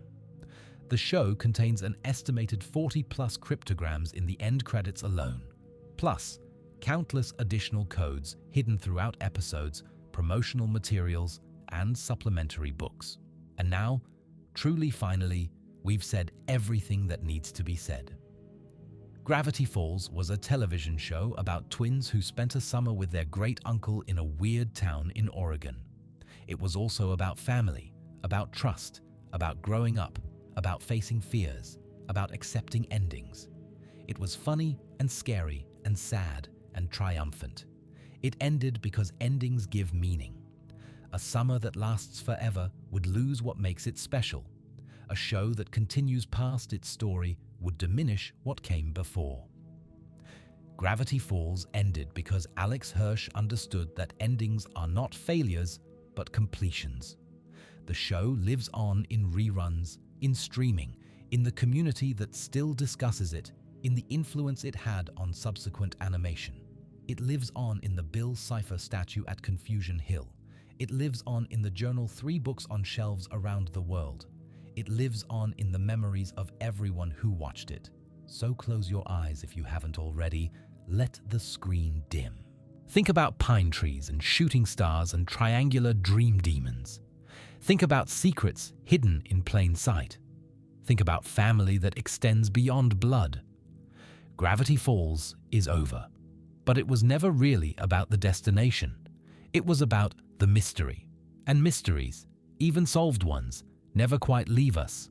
See the weirdness, believe in something, trust no one. Good night, for real this time. I'll see you in the next one. Okay, one more thing. I promise this is the last one.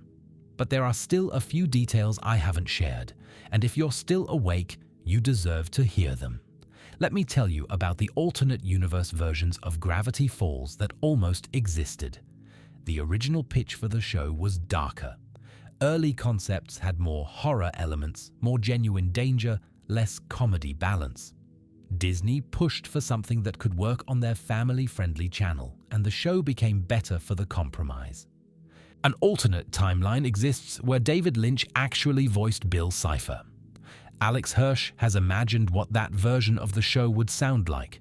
Lynch's actual voice, rather than Hirsch's impression, would have changed Bill's character subtly but meaningfully. There were plans for characters and plots that never made it to screen.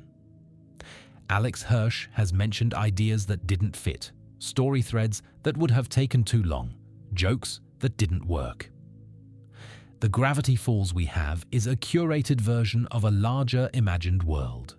The original ending involved slightly different beats. Certain character moments were rearranged during production.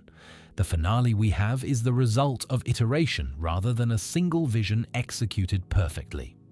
Some fans have created extensive alternate universe content exploring roads not taken. What if Mabel had pushed the button? What if Ford had never been rescued? What if Bill had won? These fan explorations demonstrate ongoing engagement with the show's possibilities. Let me tell you about the scientific accuracy hidden within the supernatural fiction. The constellations in the night sky are accurate for the Pacific Northwest in summer. Someone on the production team made sure the stars were right, even though most viewers would never notice or check. The wildlife depicted in forest scenes represent species actually found in Oregon. The birds, insects, and mammals that appear as background elements are regionally appropriate. Gravity Falls geography, while fantastic, follows internal logic. The waterfalls, cliffs, and forest patterns remain consistent across episodes. The town's layout can be mapped and makes spatial sense. The physics of certain supernatural elements follow rules. Magic in Gravity Falls isn't arbitrary, but operates according to established principles that the show reveals gradually. Attentive viewers can predict what's possible based on what's been shown.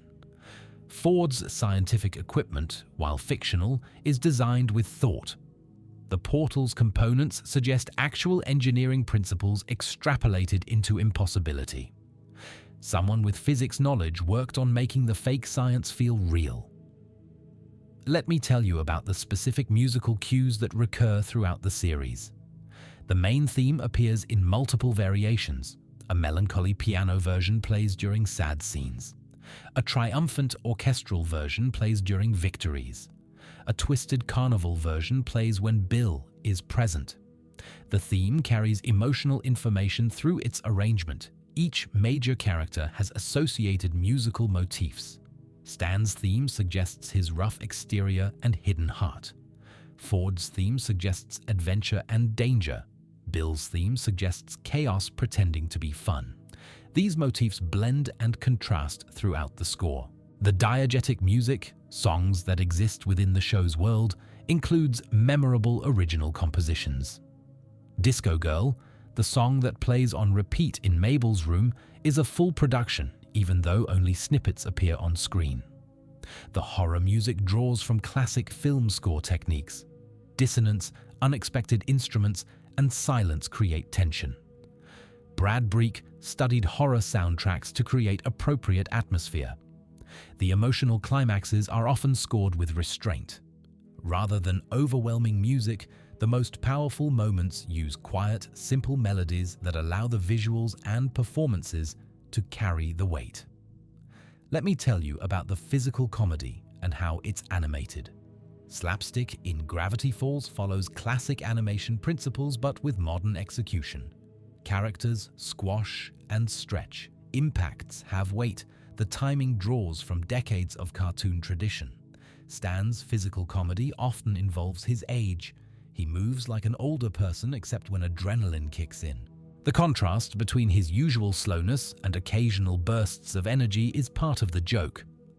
Mabel's physical comedy is about enthusiasm.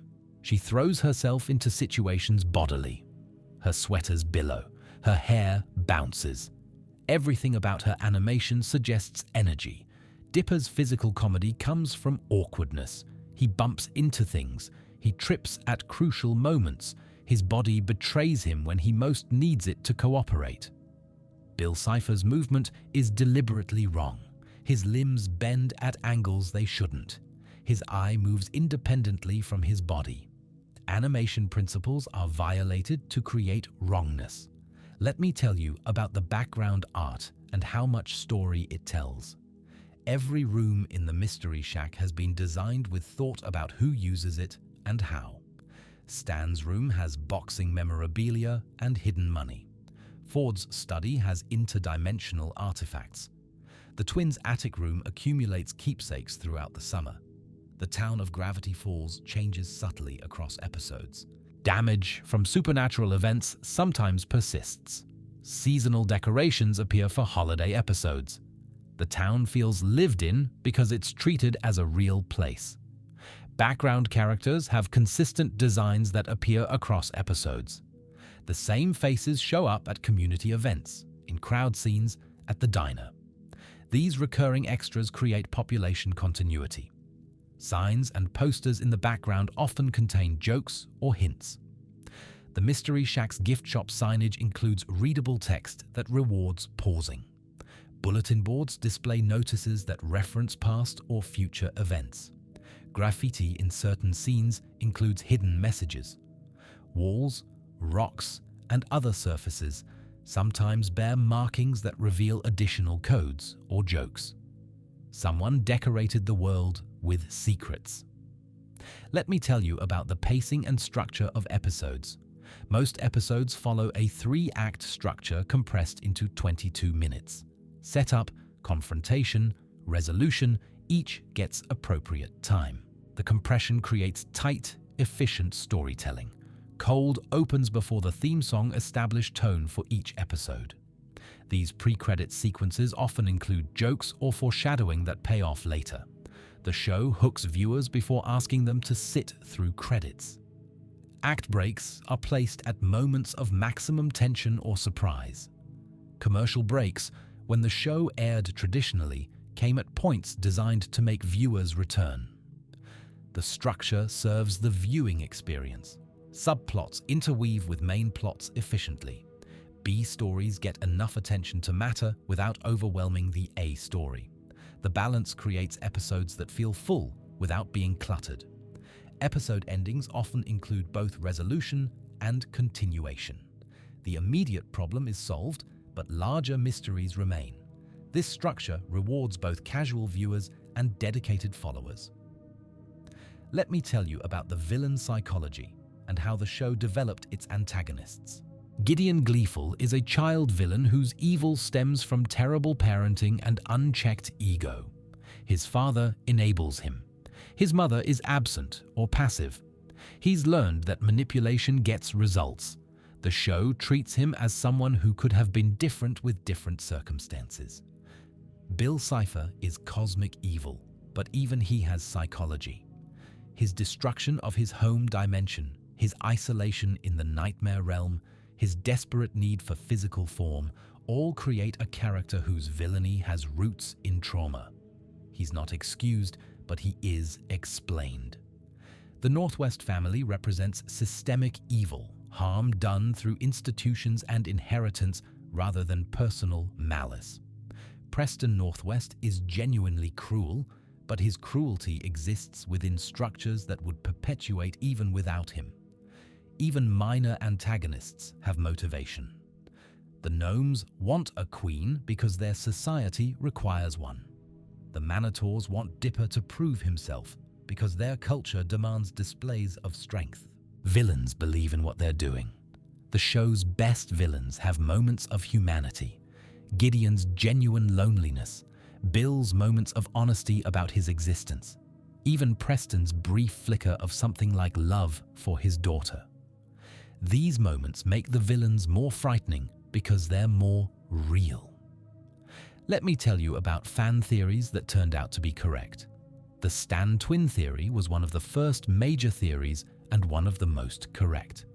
Fans noticed inconsistencies in Stan's character, the license plate reading Stanley Mobile, the six-fingered hand on the journals not matching Stan's hands. They predicted the twin reveal years before it aired. Theories about Bill Cipher's weakness, specifically that he could be harmed through mental manipulation, proved accurate. Fans predicted that the memory gun might be relevant to defeating him based on its establishment earlier in the series. The theory that McGucket was the author was popular early in the series. It was wrong about McGucket specifically, but correct that McGucket was connected to the author's story. The theory demonstrated good detective work even if it reached the wrong conclusion. Predictions about character arcs often proved accurate. Fans predicted Pacifica's redemption based on early episodes hinting at her complexity. They predicted Seuss's increasing importance to the Pines family. Character trajectories followed logically. The decoding community predicted several plot points by cracking codes before episodes aired. The cryptograms weren't just Easter eggs, but actual foreshadowing. Dedicated fans knew things before casual viewers. Let me tell you about the creative philosophy that shaped the show. Alex Hirsch has spoken about respecting the intelligence of young audiences. He believes children can handle complexity, darkness, and ambiguity. He rejected the idea that kids' shows need to be simplified or sanitized. The show embraces mystery as a value in itself. Not every question has or needs an answer. The axolotl remains mysterious. Bill's ultimate fate stays ambiguous. Uncertainty is part of life, and the show reflects that. Gravity Falls values emotional honesty over simple morality. Characters make mistakes that aren't easily forgiven. Reconciliation requires genuine work. The show doesn't pretend that being good is easy or that conflict resolves cleanly. The importance of collaboration runs through both the show's themes and its production. The characters must work together to defeat Bill. The production required teams working together to achieve quality. The fans collaborated to solve puzzles. Unity is both method and message. Endings are treated as natural and meaningful rather than as failures. The show ended by choice. Characters leave Gravity Falls and their summer ends. Things conclude not because they broke, but because that's what things do. And now, we've truly reached the end. Gravity Falls premiered on June 15th, 2012, and ended on February 15th, 2016. In those 44 months, it became something special, a show that trusted its audience, a mystery that rewarded attention, a story that knew when to stop. The characters live on in memory and media. Dipper and Mabel are forever 12, forever curious, forever there for each other. Stan and Ford are forever reconciled, forever sailing toward adventure. Bill Cipher is forever watching from wherever triangular dream demons go when they die. The town waits in the forests of Oregon that don't exist. The Mystery Shack stands, slightly crooked, missing its S. The totem pole guards the entrance. The vending machine hides its secrets. The portal in the basement remains silent. If you ever find yourself in the Pacific Northwest, visit the places that inspired the show. See the giant statues and gravity houses. Walk through forests of ancient trees. Look for weirdness, and you might find it, or it might find you. Thank you for listening. Thank you for caring about something that mattered to me and to millions of others. Thank you for staying awake this long, thinking about cartoons, finding meaning in fiction. Remember what the show taught us. Family is what you choose. Trust is earned and precious. Growing up is hard but necessary. Endings give meaning to beginnings, and somewhere in the infinite cosmos, a triangle is watching. When you close your eyes tonight, dream of pine trees and shooting stars. Dream of mystery and adventure. Dream of a summer that changed everything. And if a one-eyed triangle offers you a deal in your dreams, whatever you do, don't shake his hand. Good night. See the weirdness. Wait, I just remembered a few more things. Let me tell you about them quickly. The animals in Gravity Falls often have symbolic meaning. Waddles. The pig represents unconditional love and the value of simple happiness. The multi-bear represents individuality and the courage to be yourself. The deer that occasionally appear represent the wild nature just outside civilized space. Gompers. The goat is one of the Mystery Shack's animals and appears throughout the series eating everything in sight. He's based on actual goats known for their indiscriminate appetites. Gompers even eats Bill Cipher's throne in one scene, completely unfazed by cosmic evil. The various creatures Ford documented follow rough taxonomies. Magical creatures, interdimensional beings, cryptids, and anomalies each have different characteristics. The journals organize supernatural phenomena into comprehensible categories. Let me tell you about the specific fonts and typography used in the show. The title card uses a distinctive font that suggests age and mystery. The letters are slightly uneven, as if carved by hand. This font appears on signs throughout Gravity Falls, creating visual consistency. Journal entries use handwriting fonts appropriate to each character. Ford's writing is precise and scientific. Dipper's additions are messier, more youthful. Bill's intrusions are jagged and disturbing. The codes in the credits use specific typefaces chosen for readability when decoded. The font choices aren't random but serve the puzzle-solving experience. Signs throughout town use period-appropriate typography. The Mystery Shack's signs suggest hand-painted lettering from decades past. The font choices tell story. Let me tell you about the holiday episodes and how they expanded the show's range. Summerween explores Halloween traditions through a Gravity Falls lens. The Summerween trickster, made from discarded candy, represents the cost of wastefulness. The episode is genuinely scary while also being about community celebration. The fight against the shapeshifter takes place over what should be a relaxing summer day. The contrast between mundane summer activities and cosmic horror is part of the show's DNA. Christmas isn't directly depicted because the show takes place in summer, but winter is glimpsed through time travel. The snow-covered Mystery Shack scene briefly suggests what Gravity Falls looks like in other seasons. Let me tell you about the specific jokes that reference other Disney properties.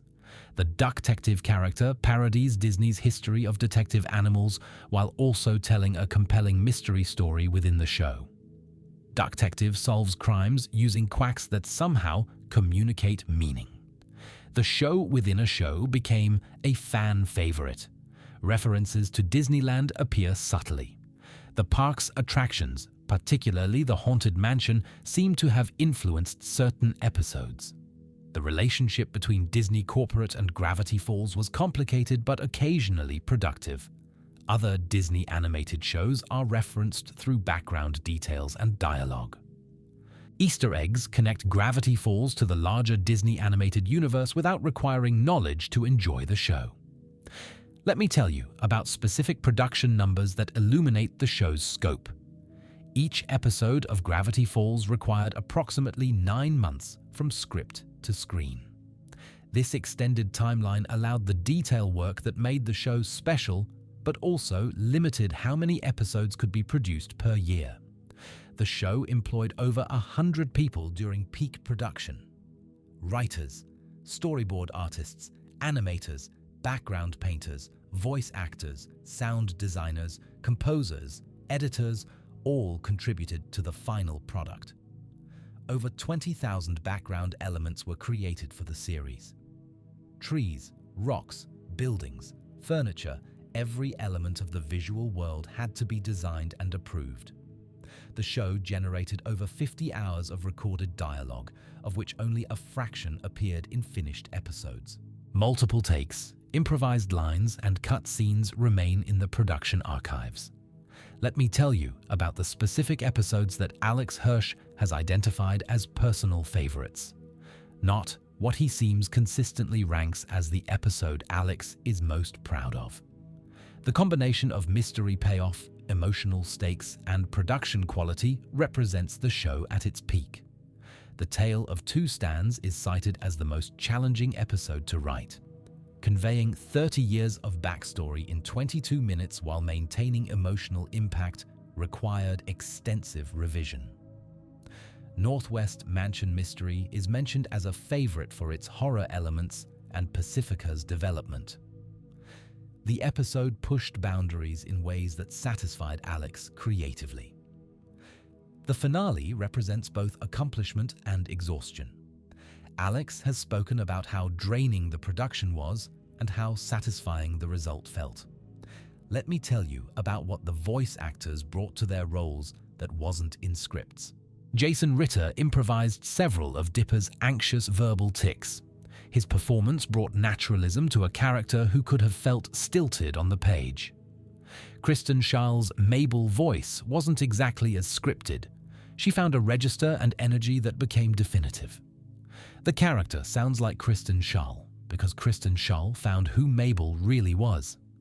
Alex Hirsch's various characters each required different vocal approaches.